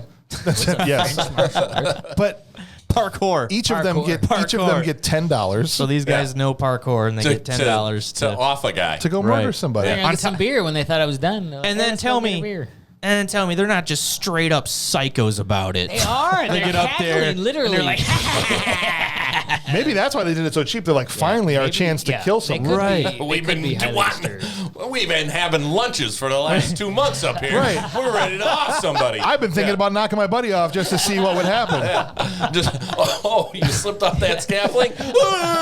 And now we get to do it. And so they literally climb to the top of the Statue of Liberty, and they're like stepping on the boards, trying to shake the boards that he's get on, him to, like just taunting him, kind of, right? Yeah. They're harnessed like ropes, throwing them at him and Yeah. stuff. Yeah. Cackling the whole time evilly. Yeah. That's very strange, man. But overall, I thought it was fun. a well done sequence. He's basically climbing down the scaffolding while they're also climbing down. It's like a race to knock him off before he could get to the bottom. Right. Yeah. Right. But then slides down a rope, and doesn't rope burn his hands at all? Yeah. Oh my gosh. Well, the other question there is why There's did, like 50 why did they think stories he he actually falls. died? Because the bag they thought, but they didn't Yeah, they thought he check was a that? sack of potatoes or whatever, because Yeah. they knocked him off. He's able to grab the bottom of this And some harness, bag fell on the ground, but they Yeah. didn't go check. a sandbag or something. Well, like, and they didn't I still guess see him on the scaffolding? no, like, oh, look at that, he's dead. That's Right. definitely Remo down there. This is twice I've been Burlap watching. sack filled with tools. This is twice I've been watching some shows recently. Yeah. One of them was Kenobi, Yeah, where Darth doesn't make sure that what's his name is dead. no, And so my public service announcement, because I like to do these in these shows, Please. help people out, is if you're trying to kill someone or hurt them badly, verify you've accomplished your goal. Well, that's a trope. before you leave. That's a trope. Because Yep. it is. No one ever checks. you should check. Yeah. Don't just Check. assume the bag is Remo's body. Don't Right. assume Look. the good guy's dead. No. Yeah. Don't Yeah. assume anyone's dead. Yeah, you No. should. If you want to No. kill him, you need to finish it. You need to check the pulse, And You legit just need to walk up and Yes. point blank shoot someone Yes. in the face. and then maybe check. Well, that that's too. it. well, then instead they go and get in the elevator. There's like this, Yeah. big, And after they said, "Let's go get beers," Let's or, go "Let's go get Miller's," beers. I know time, boys, These or three something. guys Yeah. were both Barney Rubbles and one Fred Flintstone. They really were. It was Basically. just the whole like. They really were. But they did a decent job for a guy that has like kung fu training. They did pretty good against him. No. See, no. No, I was gonna say it was just like, yeah, well, I was gonna help him out, but he slipped, And it's Yeah. Oh yeah. the They're whole coming up with attitude. reasons. Yeah, man. And the other guy's like, yep, okay. You know what would have really helped Remo Williams right now? A gun. Yeah. Amazing. So he just would have had one. So really, if only Kurt Wimmer trained him in gun kata. I'm sorry, what? I said Listen. if Kurt Wimmer. Oh, my son. Sorry, I brought up My the bad. Wimmer I didn't man. understand. I know not the All Wimmer right. man, the Wimmer man. I gotcha. But A firearm solves this whole problem very easily for him. Weird. It's weird. The music was over the top though. In that Oh, yeah, Oh, totally. yeah, that's where the big band, like Western music, Stand was on coming top, in big and that time. whole theme comes Yeah. back. and- Yeah. Like he just robbed a stagecoach Yeah, and he's it's great. getting a bad guy. It would have been like in Raiders of the Lost Ark when they're, taunting and whipping him with the things, and he just would have pulled out his gun and just shot them right there on the spot. yeah, Right? yeah, Yeah. Look, Exactly. they don't use guns. It's like Star Wars. Why do they use lightsabers? They don't use blasters. Which just would have made things a million times easier. It's what did they call it in Star Wars? It's a cruel or stupid weapon. Right, but here you're a hitman in New York in the 80s. It's not, I mean, Star Look, Wars, Sananju may be the basis of the Force. I guess. Martial art. I But think anyway, so Remo so Williams he jumps on Son. so the elevator is going down Yeah. with these bad guys, and he jumps on top of the elevator, It drops in the frame. and he starts climbing on the outside, which is Well, really he pulls stupid. the electric. Yeah. He pulls the electric from the motor. Yeah, like, That's what's right. that? So and it's Those- stuck. That those was a whole idiots moment. think they're going to Yeah. be able to get him by going through the roof. Like everyone knows in basic situations, he's like- he's got the high ground. He's like, surprise, suckers! Yeah, opens up the hatch. Don't try it, construction workers. I have the high I have ground. the high ground. You underestimate my power. Well, that was the moment. That was the moment to me when he sounded like Barney Rubble because he's like, Yeah. "Oh, gee, Fred, what are we gonna do?" And he's like, "Looky here, Bond. This guy's gonna whoop our ass." That's right. Yeah. Are those sharp wrenches a thing? Yeah. Yeah. Okay, because Yeah. I was like, he had that It's wrench. like a pick. It's like a special key. Okay, because Yeah. he's trying That to is a stab real him thing? through the metal netting of They the use elevator. them a lot. They use them a lot. I know firefighters use those Okay. as Yeah. well. Melissa, 'cause it's a they're special real key things. to turn. We There you were go. talking about They're that. real She was things. watching. She's like, "Why is that wrench so sharp?" And I'm like, "I don't know. I thought he just filed it Yeah, down. seriously, I thought it was just for When the they movie. saw him come down on top, he formed a rudimentary lathe, and out of his. And he's just trying Always to a poke good it through. It's always a good podcast when it's Galaxy Quest. That's right. And then he spins it around, starts using the wrench end, tries to hit his fingers. Well, that's the only stupid thing about, like, okay, you're crawling along this metal netting and your fingers are inside ripe for being smacked while you're trying to climb down. But he's able to climb down around and beat him up and knock these guys out. Well, yeah, he knocks that first guy with a 2x4, and now that guy's sipping mac and cheese through a straw. And then the second guy, he's like, tries to come up, and he, knocks him with the lid, and then climbs down the wall. The guy's trying to poke him with the wrench. And then there's that whoosh sound all of a sudden, and they're like, what the, where'd he go? I don't know, Fred. I don't see him anymore. He wraps a rope around a guy's neck. Yes. He lynches. And then he lynches a guy. Yes, he does. But cut to, it was only his foot. That doesn't make any sense. I know. I told my wife, I said, I'm like, he just put that around that guy's neck. I'm like, that's really violent for this movie. And then you see him just dangling. So why is it wrapped around his foot when he wrapped around his neck and threw him out the thing? Continuity issue. 40 million. They needed 41 million. In between the time they shot those two shots, the director's like, we shouldn't hang the guy. That's kind of dark. It was. That's kind of dark, guys. It seemed dark. Although We'll just have him by his foot. No one will care. by his foot. No one will care. Yeah. We're not gonna kill the Barney Rubble guy and And then he pops up on the other side, and he's just like, surprise again, I got you. Yeah. When he gets down to the ground, Diamond Mouth has two other goons down there, and one of them is the legendary Gene LaBelle, which I was so happy to see a cameo by Gene LaBelle, who's an all-time, a mixed martial artist from back in the day, okay? An incredible wrestler, fighter. Then he had a second career as a stuntman. They got Joe Rogan and other people in the MMA world talk about Gene LaBelle all the time. I don't know who that is. Okay, so do you know Gene LaBelle? No. Okay. I'm glad you do, though. Yes, this is exciting trivia. Gene LaBelle And I know a lot famously, of people like stuff like that. yeah, famously got into a fight with Bruce Lee one time, like because they were both working, stuntman. A lot of people said that scene in Hollywood was time in the crappy movie that was based Tarantino on. made. We're not going to get into that right now, I like that movie. but that was based on a story with Gene LaBelle and Bruce Lee, because Gene LaBelle was a real fighter, and Gene LaBelle looked at Bruce Lee like he's a dancer. Yeah. Okay. And the funny thing about LaBelle, who could kill you with his bare hands in real life. Okay. He's got a gun in this movie. He's got a gun. Yes. He also famously made. Okay, so Steven Seagal was I don't know if it was Out for Justice or one of his earlier movies. Okay, and Gene LaBelle was working on that movie as a stunt guy. Oh. And Seagal was talking a bunch of crap about how good he actually is at real fighting and all of that. Then you can want to go look up the story on YouTube. There is people that tell the story on YouTube. It's a real thing. And he says to these stunt guys, like, I bet, you put me in a locker, I don't know if it's a headlock or whatever kind of thing, and I bet, in like X amount of time I'd be out of it and I could get you to the ground. So Gene LaBelle steps up, he's like, okay, and puts this guy in, I don't know, like a freaking hammerlock or something, and made Seagal shit his pants. Oh my gosh. And not only could he not get out of it, he crapped himself on set. Okay. This is great. Gene LaBelle. This is great. Is if he accomplished nothing else in his life, He made Steven Seagal crap his pants. and is a legend for just that forever. Nice. So, 100%. 100% right. so go look up the Gene LaBelle Steven Seagal story and have a laugh. So if you Seagal your pants, you know what that is. So Gene was the big guy that we ended should up add getting that stuck to our in list of Yeah. quotes. Yeah. Trademark BMR quotes. Don't Seagal your pants. Don't Seagal. You Seagal yourself. Now Seagal claims it never happened, obviously, because Of he course, would why would you? But there's lots of people that have corroborated the story. Yeah. Steven Seagal also claimed that he was a cop in New Orleans for 30 years. Right. Or whatever that stupid show was. So I know that's a bit of a rabbit trail, but I think important to set the stage for this guy. I like Gene it. LaBelle was the guy that got stuck in the concrete. He was the bigger guy. So, Right. which I thought was a pretty cool thing. He gets up and That came back from the training montage. yes, because he's running on the sand and he he's able to do it without footprints or whatever. Yeah. There you go. You will learn And then to the one fly. guy gloves into the cement. that was the guy that went in the cement. That was Gene drowns. LaBelle. LaBelle? Yeah, Yeah. that's him. That's him. cool that it- you can read all about Gene LaBelle. Great guy. An old looking dude like that could be that cool. That's what I'm saying, dude. Yeah. He was a little bit past his prime at this point. I mean, he's more like 60s and 70s, like I said, right with the Bruce Lee I time hope he and all got that out stuff. of But the yeah. Right. concrete, okay? Well, his character dies. They reference later on that he killed two of his guys. I'm like, oh, that guy in the concrete didn't just No. get out of it?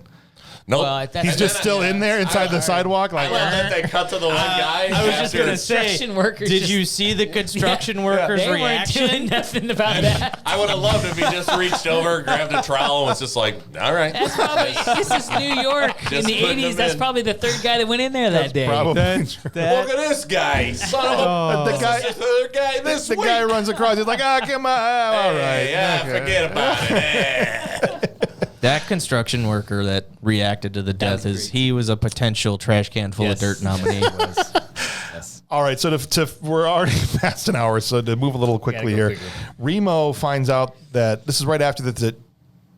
Basically, if they're exposed, he learns that they'll all be killed. He's like, "Why are these people trying to kill me?" He was shocked by this. Right, and Wilford Brimley tells him, if any of us are exposed, I've got a pill that I'll take and die. He'll be found shot somewhere. And he's like, what about me? He's like, Choon's got your number. So he finds out that this guy he's building this like father-son relationship with will actually kill him if ordered to, which Choon confirms when he goes back to the apartment. About it. Yeah. No, he's not happy about it, but he does say, I will kill you. If Emperor Smith so orders it. It's part of the contract. That's it. Yeah. So they're just standing there exposing themselves to each other. Yeah. Right. What? They were talking about... They're vulnerable. They're right. They're vulnerable. Yeah. No, that happened. Yes, absolutely. Absolutely. They love for each other. So this sets us into the final two... Discussing their Caucasian heritage. The final two scenes of the movie. There are only two big set pieces left in this film. The first one is, Harold Smith sends them to... And I'm doing this, listeners, with the biggest air quotes I can manage with my hands. He sends them to sneak into Grove Industries. Yes. With painted signs that say Grove everywhere. Yeah. Sneak in. Stealth mode 100. These guys right here. Least stealthy entrance I've ever seen. Let's just make giant sparks on the fence. He does 45 times. I gotta tell you. Show you how to do that, and we find out, no, he's got a fake arm. I forgot to tell you, when the beginning of the movie and she turns that gun over and it says Grove Industries on it, it's painted on there with nail polish. Oh, for sure. And I was like, really? Yep. You can't talk to the art department and be like... That's real. Grove had 47 homeless guys that would just That was why the gun blew up. That's how they save money. We're not talking about high quality arms here. Yeah. That's right. Yeah. That's right. So all the signs are tape. Mac and Remo are going in together, and Mark takes a wrench, the electric fence outside, and it's sparking like crazy. I'm like, you're not even trying to be cool about it. No. But they cut through the fence. Yeah. A giant hole. Will they also use this giant hole for their escape? No, of course not. No, they'd be expecting that. Yeah, you can't. Sorry. Gotta use a giant tractor. With bags, black garbage bags taped around the back of it. I don't know what that was supposed to do. But they have this genius thing, we're going to split up. Okay, you go here, I'll go here. You never split up. Never split up. No, with Remo Why Williams. did they split up? Because the movie needed to. Because the plot needed. Were they looking for separate things? No, they're trying to we'll cover more ground. No, they were trying to find Harp. They're trying to find Harp. This whatever it is. This mythical project. Yes. Remo gets into one of the warehouses and meets the smartest dogs. Those dogs are awesome. On planet. Yes. The dogs are amazing. Can we talk about these dogs? What is up with these dogs? The smartest Dobermans. They know these are dogs that have been chained. They know cinnamon juice for sure. These are not the dogs from Armed and Dangerous. No. Definitely not. These dogs are amazing. They pull down a ladder. That was so great. Just to preface, there was a trivia bit about how these particular dogs were the nicest dogs. Oh, okay. And the trainer was like, oh, they're just the best trained we've ever had, and they were the nicest dogs. And everyone on set was like, oh, we love these dogs. And in the movie, they're just these monsters. Complete. I thought to myself, they have to be some of the best dog training scenes I've ever seen. It's great. The fact they do the stuff they do. So he jumps up and raises himself up a level, and he's like, haha, guys. One of them goes and starts to climb the stairs. The other two pull down a fire escape ladder. Yeah. We're going to get that Remo Williams. That was such a good gag, though. He's like, uh-oh, I'm in trouble. So he goes up to the third level. The dog turns around and then goes back up to the third level. He gets to the top, and now they're on the roof. Yes, I wish there was some subtext, Great Outdoors with the raccoons. Yes. Of them just talking to each other. Talking to each other. That would have been hilarious. They look human. Thinks we don't know how to get on the roof. They look through the skylight down at him like, ha ha ha. We got you. Yeah. And I'm like, and then he runs down the other side of the catwalk or whatever, and I'm like, yeah, now the dogs have set up a netting system underneath. They're gonna fire these nets. Well, like I said, the one walks across the tightrope, and I'm like, can dogs naturally even put their legs in front of one another? I don't know. Amazing. You noticed the $40 million budget really came in handy that they completely obscured the dog's feet there. Yeah, I was just gonna say that was one of the optical that was definitely one of the optical shots that did not work out. Yeah, we'll just draw a line. Remo gets onto the roof, and the dogs are flying a helicopter.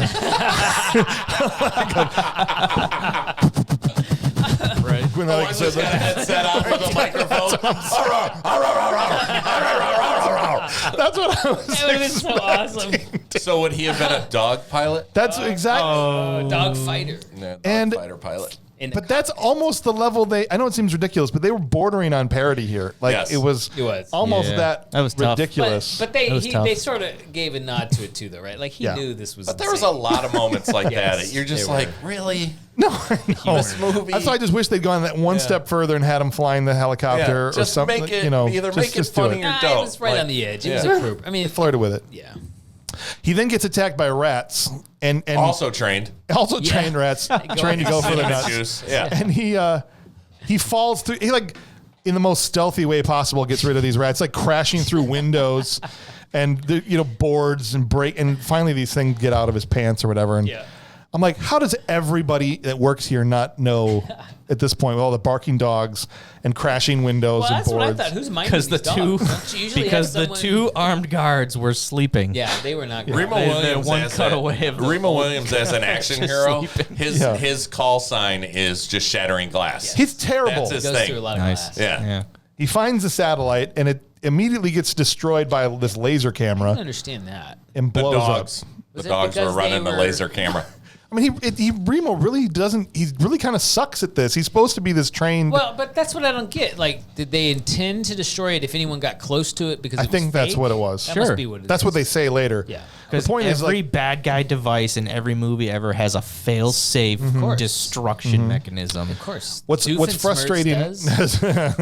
What's frustrating as a viewer is you spend 50 minutes training this guy up to say now he's a great guy, and then his first mission he's a totally bumbling Yes. moron. Boom. And then he Yeah. says, "This was great." So you don't get the They payoff. get back together with Mac, and he says, Right. "How'd it go?" He says, "Oh man, I blew it." And then right in the background's an explosion. Right. That was awesome. Yeah, that was funny. I liked it. Play on words. Yeah. Yeah. It's like, what happens? I literally That was- accomplished nothing. That was really What punny. happened? I That blew it, and then the warehouse Yeah. blows That up was in the awesome. background. That was funny. He accomplished nothing. Yeah.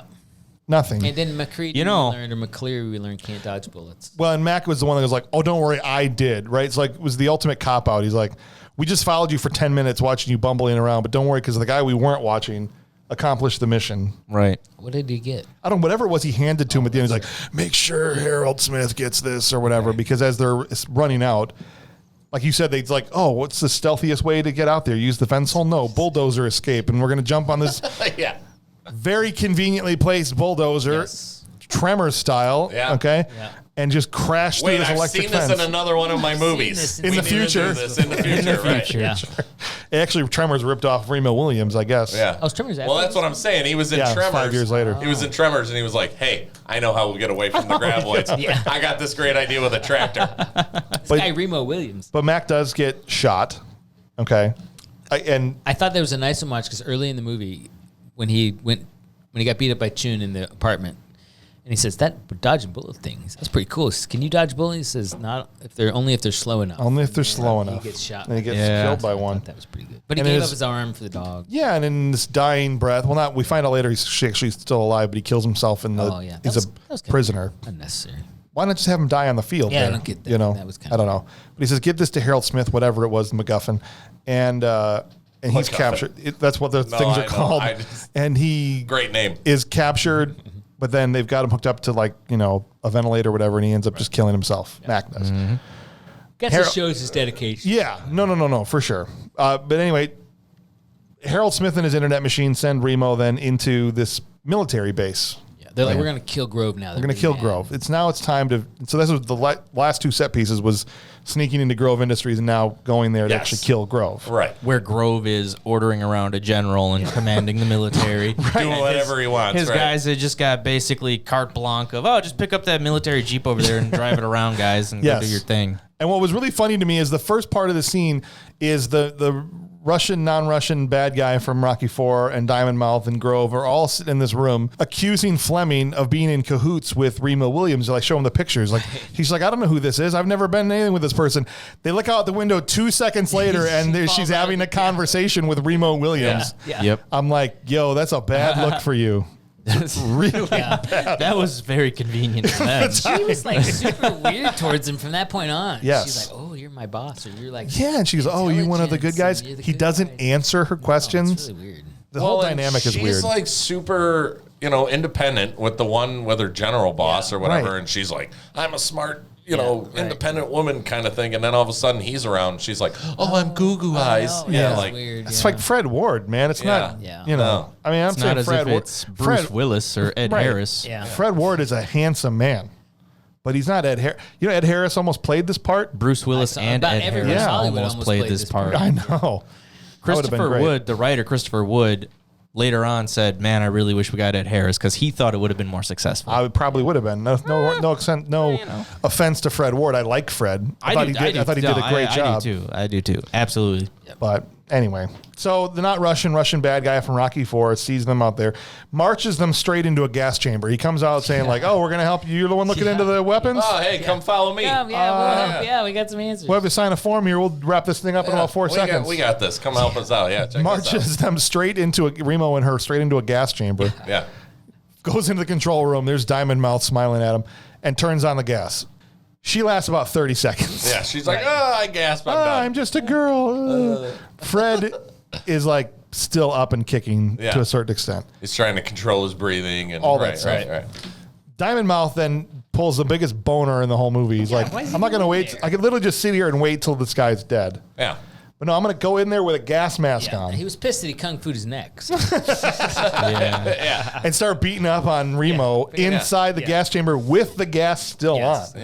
Remo was about to pull some move though, wasn't he? He was trying to. He was trying to, but he wasn't able to do it. He tried kicking it. He was doing the side kick, and nothing was happening. Huh. So Diamond Tooth thought, I'm going to go ahead. well, I don't want him to break the glass, so I should go in there. And don't wait until he's maybe not dead. Yeah. Apparently it said 5 minutes tops is what the guy said, he goes in there and checks on him. He waits like 2 minutes. But he ends up getting beat up in the most hilarious way possible. So good. He could have just like ripped his tooth out of his head and gone over there and cut a hole in the glass. No, he decides to use his entire face. Awesome. With his lips going across the glass. Uses it to score the glass. Because when somebody smashes your mouth into something, your lips move out of the way naturally. So your teeth are exposed. And all I can think of is imagine being Patrick Kilpatrick, okay, which is the actor, and you have to try and get your lips out of the way, and have your face run across the glass. Yeah. How many takes? How many times do you have to do that?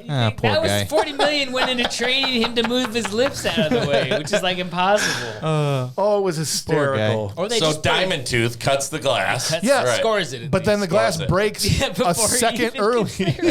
Well, first of all, he does the fingerboard. That came back to the training. Yes. Right through the glass, the goggles, and blood. Going, kills him through his gas mask. Yeah. But then he goes to dive through the scored portion of the glass, and shatters right before it just headstrong. Just boom, head first, right through it, like a rocket. The glass is like, we could either wait for him to come through or we're going to get out of his way. Yeah, and it was tempered glass, too, so it just fell apart. And then the scientist comes in and just through a door that's like... He's like, what? What happened? Why didn't they just try to use the door? Yeah. So then they... Now, Remo and this... I'm going to shatter this glass, but there's a door right here. Remo and Fleming are now on the run, and they're running through the wilderness. They're like, the space over here. Well, that's why we're going the opposite direction or whatever. Yeah. It's very unclear exactly where they're going, what they're trying to accomplish. All of that stuff. Steal some guy's truck. So they're running through the wilderness and they run into tune. So you hear you hear the noise, okay? And it's like that whoosh sound that we've heard, many times throughout the movie. And everyone's like, oh wait, hold on. I know this sound. I know the whoosh noise. I know, And June is immediately back to being an a-hole again, right? Yeah. I have been stomping around here for 10 minutes. Wearing the weirdest fur dress coat. Is that his commando outfit? He's got like a fox fur scarf. He's wearing layers in case it gets cold. It's the mountains. And he doesn't make a great impression on Fleming right away. No. What does he say to her? You said you had it written down. No, I don't have that one written down. Oh, the one about women. He basically says women should be making babies. He says women at home should be making babies, preferably man-child. Preferably man-child. Yeah, that was right there. Yeah. And I'm like, okay. And she says, seems kind of random. She says clearly clearly both of you didn't go to charm school. Yeah. Right. Just kind of laughs off his casual sexism. Good comeback. I mean, she's been dealing with that all movie, though. I was just gonna say, true. she's a major in the United States Army. Right. She's probably had a career of BS like that. But I love the way that Remo explains it away is he's just like, he's Korean. And she's like, oh, okay. Oh, yeah, that's normal. He's like, this is the most racist Korean man you'll ever, sexist man you'll ever see. That's what can I say? Honestly. He's like my father figure, but he's got some issues. You know? This is the point that when we see these two hillbillies fixing their truck, and he goes, why don't you tighten the pinion nut? He's like, because then I wouldn't line up the splines. And literally, it all could have been made up. I wouldn't have known. Like we were watching Winners Take All, and they're going through those, and I'm like, it's Japanese. I don't know. Yeah, you don't know. Star Trek stuff when they're talking about Star Trek's problems. I don't even know. Pinions and splines could be fake, and I wouldn't have known. I was like, yep, that checks out. You got to do the like splines. Blinker fluid, right? Before make sure they line up. Before the pinion. We're out of blinker fluid, man. We got to wait. You know, they could have saved some of the budget if they just didn't have him speak. No, they could have for sure. But they steal, so as you said. Just the truck leave, and you're like, oh, what the hell? What'd you do? Don't mean to know what's going on. They hop in this truck while they're underneath it fixing, and they just take off. Yeah. And they're like, whoa, that truck. But the truck has, this is what they were fixing, the brake line? Yeah. Is that what pinion? Make sure that spline is connected with that pinion. The brakes won't work. Is that a pinion and a spline? That's how it works. Is that real, or are you just? I'm just using my dad voice. Okay, got it. All right, because it seemed like you knew. It seemed like you knew, didn't it? All right, well, I believed it. I believed it, guys. That was 100%. I was good. I've had some practice. Yeah. Charles is a little bit older than me. I'm thinking he knows what he's talking about. Here's another question I have. Dad, that confirmate answer your dad gives you when he has no clue. He doesn't want to talk to you anymore. That's just the way it works. I don't have that. Here's another question. My kid knows immediately. Is there some kind of foresting operation or something going on out here? Why is it on the base? I don't understand. Because they're constantly like tree trunks being dragged or pulled along. Yeah, there's that whole roll of logs that are piled up like the Ewoks. Because as they're driving this truck, as they're driving this truck along with no brakes, this unseen piece of equipment, because we never see any foresting workers or machinery or anything. It's the Army. They're all doing it. That's how they make extra money on the side. That's right. They run a paper mill. Pull this tree trunk across the road, and they have to swerve off and avoid it, and they are able to dive out. When I say they, I mean Fleming and Remo. Yes. And the whole car tumbles down a hill into a fiery, burning crash. It's not fiery. Yeah. There was no explosions in this movie, actually. So realistic, give them credits for that. Well, except for that big building, but yeah. Yeah, I'm like, oh no, $40 million didn't go to explosions. It didn't. Again, we still don't know where it was. Yeah. I'm pretty sure they laundered money with this movie, and this is why it was a $40 million budget. So you mean hasn't they used money to make another movie? Or they just inflated what this was. They had one of those where you give them an invoice and there's like $10 million in miscellaneous expenses. You're like, oh, and it's like, okay, exactly. Yeah. Maybe those James Bond guys didn't make enough money on Bond. Sure. Yeah, that didn't happen. They run down the hill because they're like, oh no, Chun was in that truck, but he's fine. They literally pull like a contorted door away. Yeah, and there he is, laying in this mangled, and he's just blinking. He's like, I'm fine. Hi. Because lesson 37 is how to turn yourself into Jello, but he hadn't taught that one to him yet. In Korea, door handles don't break. That's right. He's like holding the door handle. I was going to write that one down. I love later, too, he just tosses it. He holds on that for a long time. Then he just tosses it. He's like he was holding for a laugh, like it was a stage show or something. After he gives, lesson 36 to what's-her-name and pinches her wrist 1 through 7. Yeah. She's like... He just tosses the handle like, all right, well. Such a funny thing. Right, so Remo's like, I'm going off on my own. You got to wait here with her. Okay, and so she's all freaking out. She's freaking out. He still sedates her with his magic wrist touch. Yeah. And Remo starts running off, and all these mines and set off the mines, and these mines just start going off. One of them went off right next to him. Yeah, you saw that then. I don't know if it was, but either way, directly next to him. Yeah. He's totally fine. Well, he's got Sinanju. What is that? Cinnamon juice turns you into Jello, like I was saying? Because it turned what's-her-name into Jello with 2 taps of the wrist. It's true. I mean, this is the father of all martial arts. He grabs onto this tree trunk, and it gets lifted up into the air by this, again, invisible foresting operation. Yes. And it just starts moving for no reason. Maybe who's running that? And we never see anybody. I don't understand. Not one employee of this foresting thing ever. there's like this line. It's like 50, 60 feet in the air, and he's just bear hugging this tree trunk. Log zip line. Right. It's like it is. It's a American Ninja Warrior thing, right? Where they have to hold on to the thing as it goes along. And he tells the one guy, he's like, all right, you shoot that guy. And he was like, well, okay. So Grove, they pull up in a Jeep. And what was his line?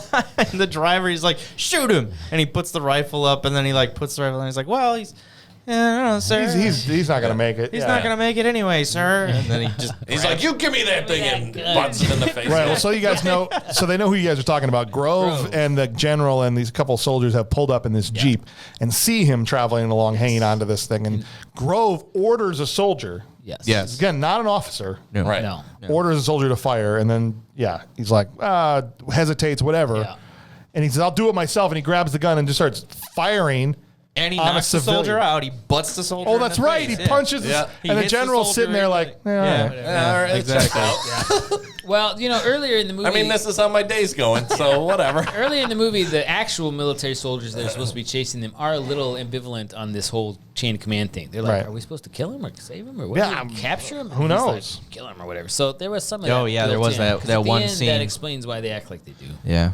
As Remo is holding on to the tree trunk, he realizes this very conveniently placed stash of logs, as you mentioned, like Ewoks, right on the side of the hill. So he's able to detach the log from his line, from this thing, and it comes down and knocks the logs, which then roll into the street and knock this Jeep off of a cliff. Yes. There's always a cliff. Always. You never knew they were on a cliff until the Jeep's all going over it. Until the Jeep's going over it, then it's like, all right, there's a cliff there. Steep cliffs up there. Can we just stop making roads right next to cliffs? There's like 100 feet of inland they could have made the road. Why they put it right at the edge of this cliff? Okay? They all fall off the cliff. U.S. Army doesn't care about safety. And I remember thinking to myself, that's how they're going to end the movie? Falling out of the Jeep? Well, I was like, that's how they're going to end the movie? He just kills all three of the bad guys in one swoop? No, of course not. Grove is still alive. How did Grove survive a fall off a cliff? He was bleeding a little. Does he have his hairdo wasn't even messed up. He's still bleeding. What do you mean? He had a little cut on his head. He head. had enough hair gel and product in there in the 1980s. It protected him. Well, that's true. And he had a lot of money, so we got the good bounce. stuff. Good stuff. It had bounce, so he was able to just boing. Now, got back to his feet with a gun. You know what would have made all of this much easier for Remo?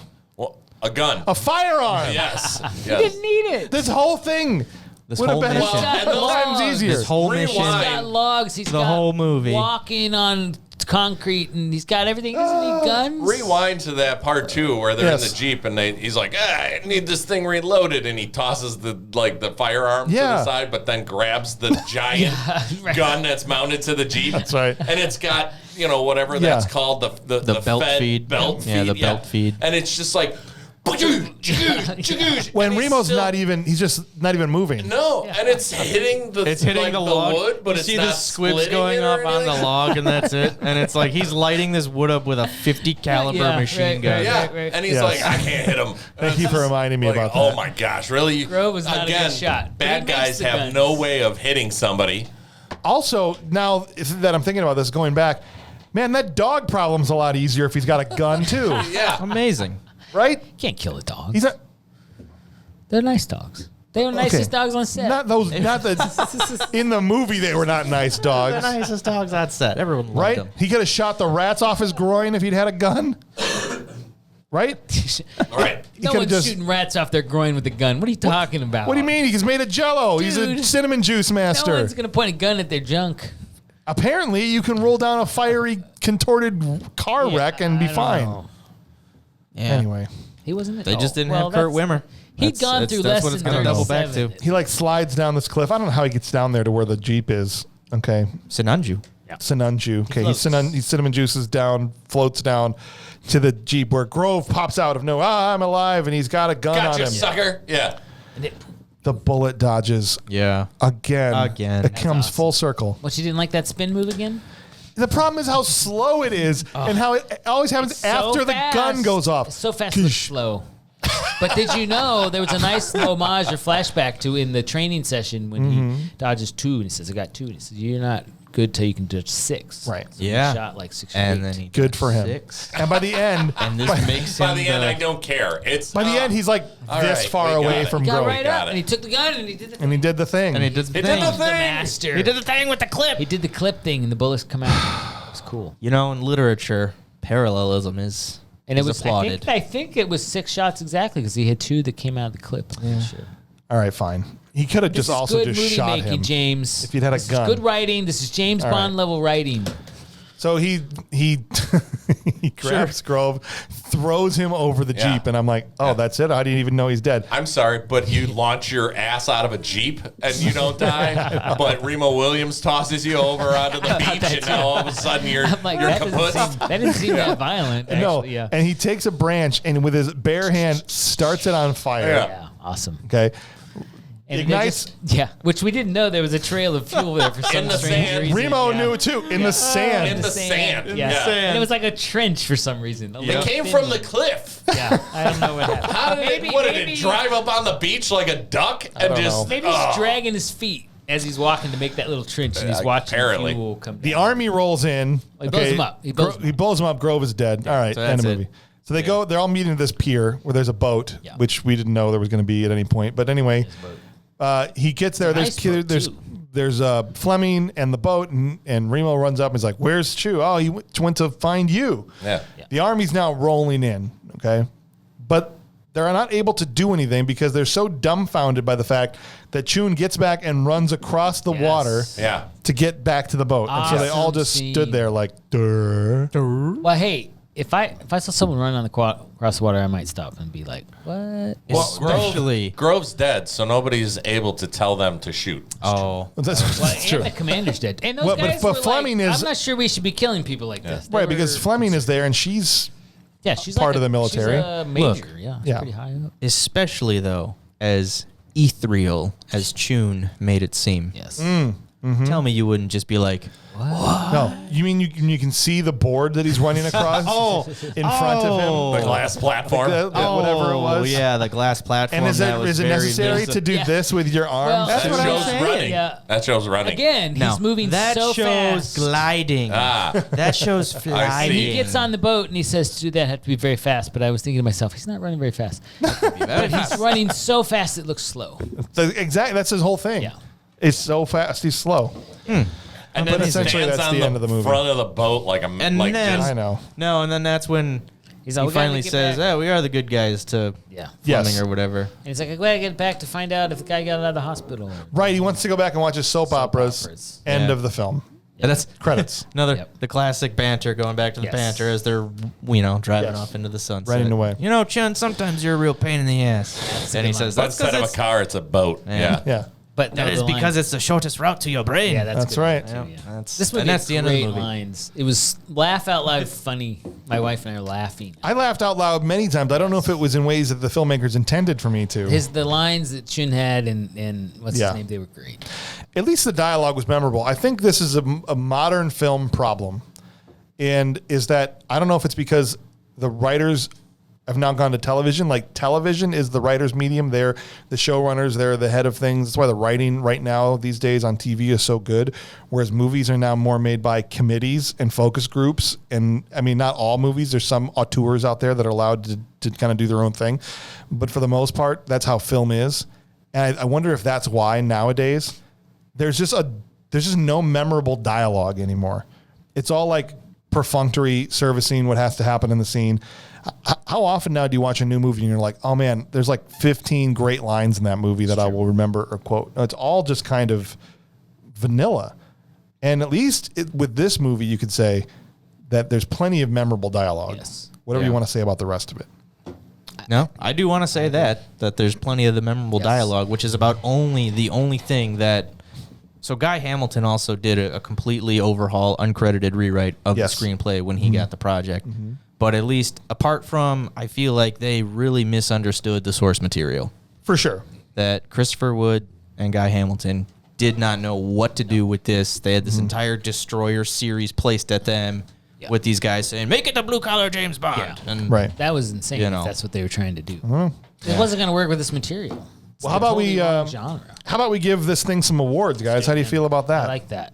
You like that idea? I do. Then let's do it. I got some awards to give. Awards. Let's give some awards to Remo Williams, guys. It's that time. We are something we do every episode is we try to give the movie its flowers. Some of these are awards you'd like to win. Some of them are ones you would not. But we're going to do them both anyway. And so we're going to start as we always do with the Will Patton Award for Intensity for the actor that really, regardless of the script or the movie or how well it did or how goofy it was, they attacked it with an intensity and a seriousness reminiscent of the Will Patton himself. What do you guys think? Fred Ward. Fred Ward. He was pretty intense. He went all in. I feel like Fred Ward went all. I mean, Joel Grey was phenomenal. In a weird way. Joel Grey, like, he didn't really embody that complete caricature of a white actor in yellow face.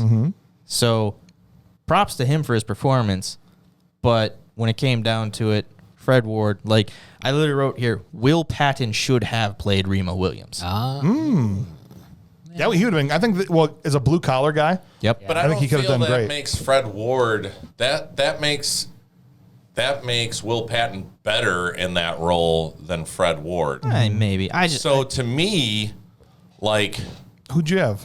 I had the female black officer. I thought she was awesome, and she was so intense. She came up, she's like, I mean, just yelling at him about. That's who I have too. Yeah. Oh, really? I mean, yeah. I thought she was so intense, bringing it home, man. That was awesome.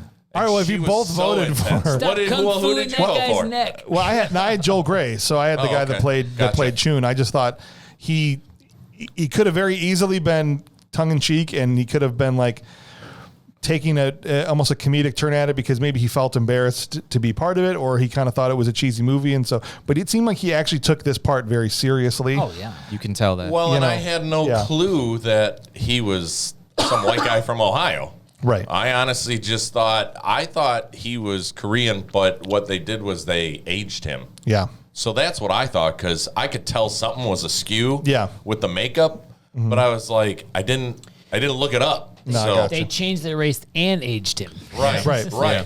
Which is why they got nominated for Academy It's fine. So I'm going to have to look that girl up because we have to finally got her name when I put find her and put her for the award. Will Patton Award. Because she has just won the Will Patton Award for intensity over 2 votes. Nice job. She was very great. good. All right, the next award we give out is an acting award. It's called the Michael Dudikoff Trash Can Full of Dirt Award, named after Dudikoff himself of American Ninja fame. And this is an award we give out to the worst actor in the movie, someone who showed the acting range of a trash can full of dirt. Who do you have? Ryan? Patrick Kilpatrick. Diamond Mouth himself. Diamond Tooth. Yep. What was it about his performance that you didn't like? That it could have just been played by a trash can full of dirt. From the first time he's introduced, and he doesn't really have any characterization other than he has a diamond in his left front tooth. Yeah. And it's all shown through like these series of like smiles and there really was no depth. There's basically this stuff to his performance that in theory could have been played by a nuanced actor, but instead it was just like, smile, and he's just like, hey. I can't argue with it. No, I can't argue with it. Even like when he's getting choked and his fight scene and everything, and like, you've seen Patrick Kilpatrick in other things because he's a 30-year character actor. Yep. He's a good character actor, but in this film, Mr. Diamond Tooth, I'm sorry, could have been a trash can. Who do you have? I had the general. Oh, what was his name? I don't remember his name. I don't know his name either. Fleming's boss. Charles Chiaffi. Yeah. He was just so, like you said vanilla earlier. I mean, just so plain. I'm like, not memorable at all. Yeah, not at all. I don't even know. We didn't even talk about him, and he's in like 4 scenes. We didn't even mention him. Yeah. Pretty much. Yeah, so that's who I voted on. He's quite a pushover. You mean the general? Not. I thought you meant Grove. No, the general. Yeah. The general. Yeah, I meant the general. The guy that the Star Trek girl was arguing with. All right, well, if we get a 4-way tie, we're going to have to, there has to be a winner, so we'll have to debate until somebody changes their mind. I don't know if we're going to, because I had Stone too. Oh, did you? Okay, so then there you go. Well, and I agree with what he said. He just... Patrick Kilpatrick. He just wasn't... Yeah. He didn't have any range of emotion or anything. Even when his face was on the glass, he was hardly acting. That was the best part of the movie. Yeah. That's the only reason I didn't pick him is At because least had facial expressions. Yes, I felt so bad for him as an actor having to do that scene that I'm like, I don't want to pile on. You almost turned me, James, when you were talking about that, and then I gave it some thought, and I was like, oh yeah, that probably really sucked for him. And then I was like, nah, I still gotta. I understand. It was an interesting enough role. He could have brought something to that. He definitely could. I can't argue with it. That guy's a good role. I can't argue with it. Especially with all the bad guys that have weird idiosyncrasies that we talk about. And he had a diamond tooth, so how could he not play off that? That's got to hurt your lip, man. Yeah. What is He that never If it cuts glass, his back of his lips got to be shredded. What is the advantage of that? I don't know. And how does that He work had on steel lips. How He does that probably work part of with, the implants. How does that work with less than 36? I don't know. I'm just gonna. Chin's like, I don't know. Dude, that I don't know, diamond bro. truth does I'm not just gonna work. say this, James. Yeah. He's no tickler from knockoff. No, certainly not. Yeah. Mine went to Kate Mulgrew as Fleming. really? I thought she did a terrible job. You didn't like her 1930s accent going on there? No, I think her accent was weird. I didn't buy her and Remo when they tried to make that like for the briefest of moments that was weird. That was bad writing. a thing. I never really cared about anything she was dealing with or going through. Yeah. It was just kind of a very bad performance. And not that, again, none of this says anything about these people's careers. She had a successful career. Right. Great job on Star Trek. But in this movie specifically, I thought she kind of phoned I it in. kind of liked her character. And maybe she just didn't have a lot to work with. But, you know. I think so. I feel like the writing really took a dump on this one. Yeah. And that was the But main ultimately, issue. Patrick Kilpatrick will win the Michael Dudikoff Trash Can Nice. Full of Dirt Award. So congratulations to him. Yes. Our next is our top 3 performers. So this is totally subjective. It's not necessarily who you thought did the best, but who were your 3 favorite performances from the movie. I'll start. I have number 3 is Kate Mulgrew. I actually enjoyed her performance. I liked that she was tough and she stood up for herself. Mm-hmm. And Joel Grey, and these kind of can be exchanged. Mm-hmm. Joel Grey, Fred Ward. 1 and 2. And their chemistry together was great. They really played that well. I agree. I think the adoration he had for Chun and Chun for him, I think they cut something earlier that may have made that even more obvious and meaningful. Yeah, that is a deleted Still were scene. able to kind of carry that through when he says "little father." There was enough acting and working on that you still understood what was happening. For sure. So they were really good. I enjoyed both of them. I thought they did great together, yeah. Even though Fred Ward really, his character is kind of what he plays in a lot of stuff. It really was just kind of Fred, yeah. Who do you got for your top 3? I'm having a real hard time.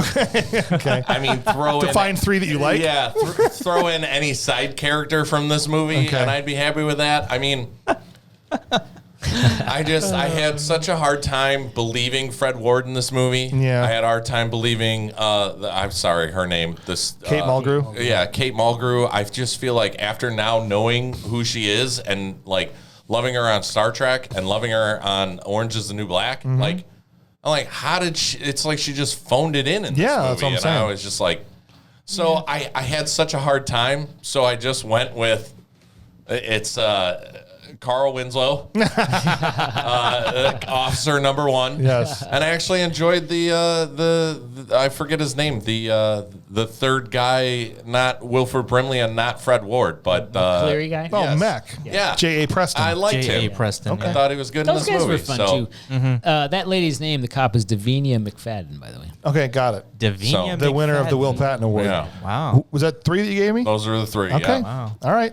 Ryan?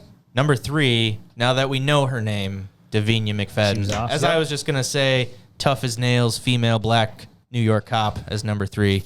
Fred Ward is number 2. Okay. And Joel Grey, number 1. Number 1. To be honest, if history were different and Joel Grey were nominated for a Best Supporting Actor Academy Award for this movie, I wouldn't even have been shocked. He was nominated. Not for the Academy Award. No, for the Golden Globe. For the That's Golden right, Globe. But if he had actually gone all the way and got the Oscar nomination for Best Supporting Actor, Yeah.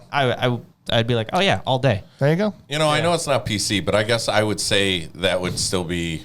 I'll throw him into my number 1 spot only because I didn't even know it wasn't an Asian guy. Yeah. I had no idea that it was just some guy from Ohio. Well, Fair enough. he played that legit. Yeah. Like, earnestly. I think he wasn't trying to parody or be. He was playing that as he actually.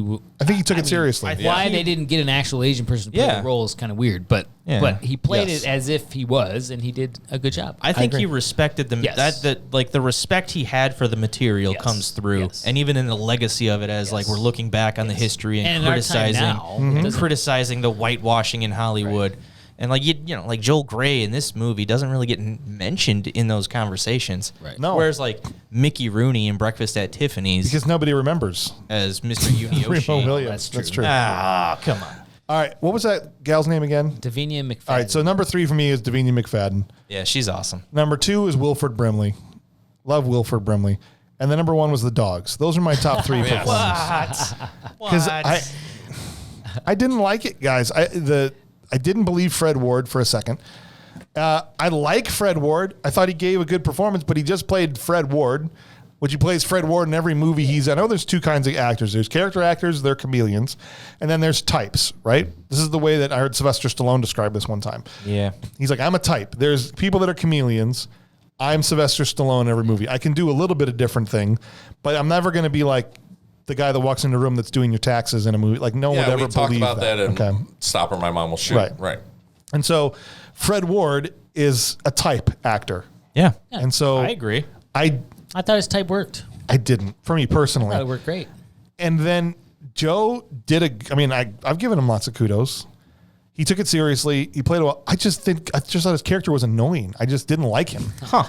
I didn't like Chun. I was like, this guy sucks. Like, literally, of all the senseis and masters that have taught people on the hero's journey throughout all these movies, he's one of my least favorite that have ever done it, personally. That's fair. That's for me. fair. Right, So that's why I took the dogs, Wilford Brimley, and the girl, and for me, rewrite the movie a little bit and throw Jackie Chan into a movie like this.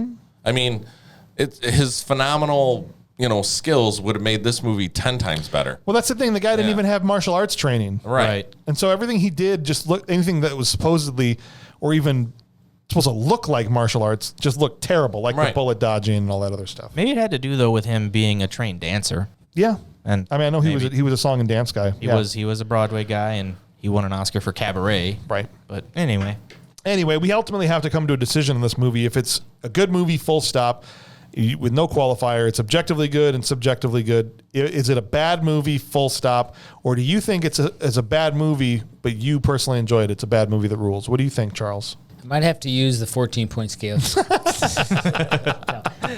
It's okay. I think it's a good movie, and I really like it. Really? I do. As a film, objectively, you think it's good? I think it's an okay. It's on the edge. Yeah. But I think it's good. So on the edge of a bad movie that rules / good movie? Yeah. Gotcha. I would say, obviously, there's some production issues, right? The wires and things. And, right. But I don't actually never see that stuff for some reason. And then I like the characters. I like the story. I think it's interesting. It's fun. I laughed a lot in this. Of all the bad movies I've had to watch for this thing, I've probably enjoyed this the most, honestly. Yes. Oh, really? Out of all of them? All right. Okay. But more than The Postman? Yeah. Oh, my.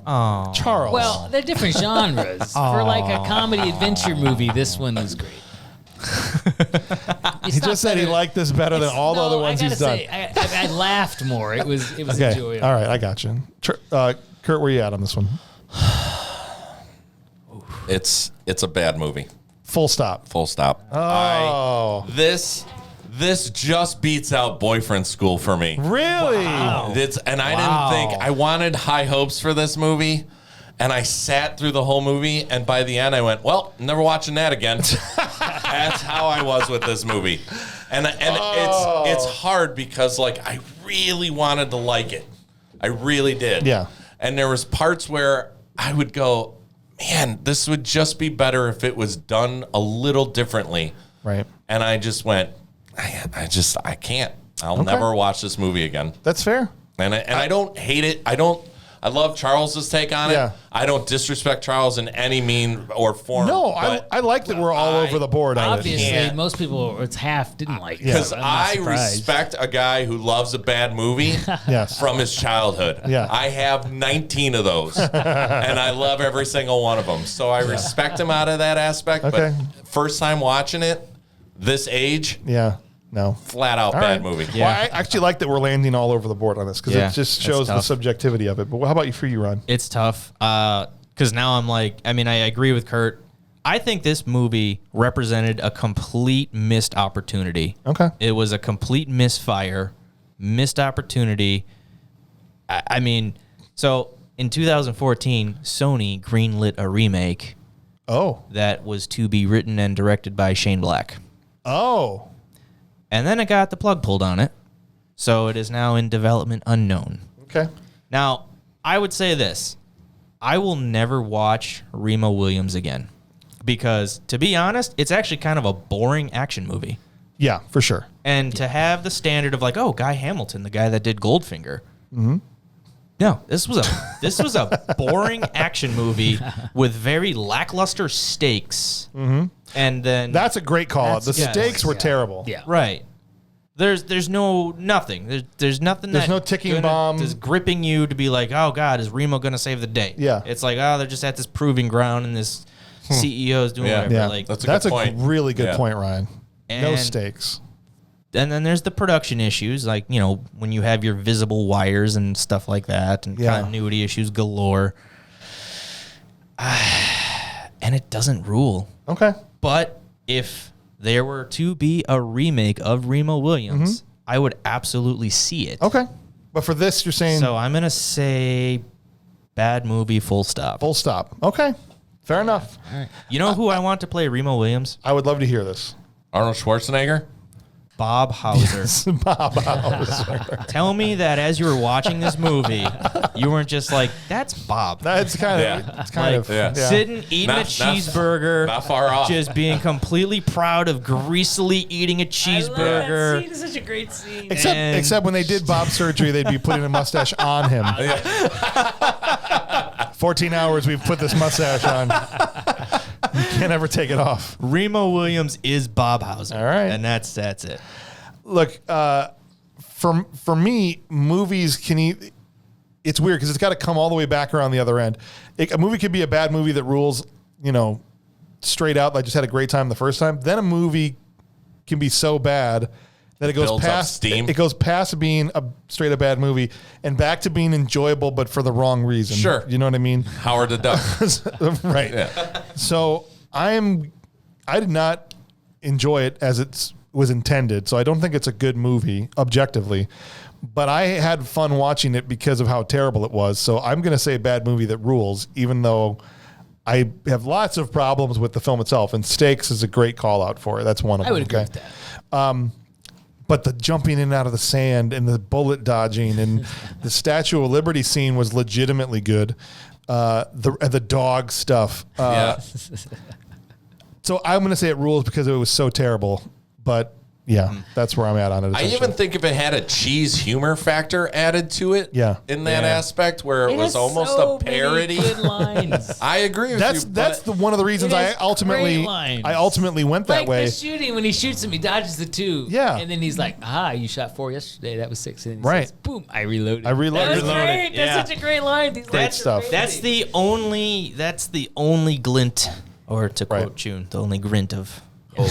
Grint of hope. The only grint of promise. I think it's a good movie, and I enjoy it very much. Yes. And I enjoyed watching it again. I haven't watched it in years. But I will agree, it is the best part of the movie is not the action. No. It's the relationship they have in that part. It's fun. And I think it's just entertaining. I don't think we need to spend a ton of time on this because I think everyone knows that Arnold Schwarzenegger would have easily made this film better. But there's even a very basic reason as to why Schwarzenegger. Do you know why Schwarzenegger would have made this movie better? Because he would have brought a gun. Okay? Sure. This was Commando, 1985. He would have brought all the guns. They would have hit him on that tree, though, because he would have engulfed that giant pine. Wasn't that in some of the trivia somewhere that this was supposed to be kind of along the lines of an anti-Commando and an anti-Cobra? Yes. To like a counter response to the it has to be, right? blood, guts, and right, exactly. Yeah, it's like they had this intentional well, we're not going to do Cobra. We're going to make an action movie with no guns. Do you remember Age of Ultron where Steve Rogers rips this tree stump in half? Like, it's not even a tree stump, it's like a log that they're chopping, and he just bare hand rips one in half because he's upset. See, Arnold, if he'd been hanging from that, would have ripped the log in half and just dropped one half and just dropped one half, and then he would have javelined the one straight through the windshield. I did have Arnold. It would be either Remo or the bad guy in this movie. Either it wouldn't have mattered, but he would have brought guns for sure. No, he couldn't have. I think it'd be cool to see him do this without. I mean, Arnold as a bad guy and Jackie Chan as the good guy. But I would love to see those two in a movie. The thought I'd love to or see Arnold trains. Arnold is Chun. They make him into an Asian guy because that's what they did in this movie. They make Arnold into the Korean. But he still has an accent. Austrian. It's like, yes, I'm Korean. Okay, and Korea is the best. And now you will know cinnamon juice. Yeah. Okay, it's going to be fantastic. You're going to love it. I picture Arnold in that training scene where he's going over the bathtub and all that, and I just think that would be hilarious. Oh, it would have been incredible. Shakily do all that in his huge body, and like, how does he control it? That would be so great. The harness would have been like he would have like hit the ceiling. A construction crane standing on Jackie Chan's stomach. What's the matter with you? Yeah. You breathe. That's right. You should be at home making babies. Man babies. That's right, little man children. Giant man children. Oh, it would have been. Can you imagine? He's like, I'm Korean, but he's just like, just like got his the Austrian expression accent when he's running across the water at the end. That reminds me of Ninja Assassin, where all the kids were from all over the different parts of the world. That's what I'm saying. Yeah. Been awesome. Yeah. All right, guys. Well, look, thank you for joining us for Remo Williams. The adventure begins and ended. I'm not even counting the second one that they made for television. That was not even worth counting. It was one and done, sadly. But maybe there will be a remake someday. Maybe a Shane Black or somebody else will step up and give us the Remo Williams that we deserved. I would do it. You want to do it? I would totally do it. They might sell you the rights for $1. I would buy the rights. Do we hear $1? I would buy the rights for $5. I'll buy that for $1. Yeah, we next week we'll be back with another bad movie. You're gonna have to tune in to find out what it is. It's a tease, ladies and gentlemen. Come back next week, see what kind of terrible movie we are talking about. But I don't know what it'll be, but it will be back here next Friday as we always were. So on behalf of Charles Hewitt and Curt Mummer and Ryan Farrell, I'm James Hauser. Thank you for listening.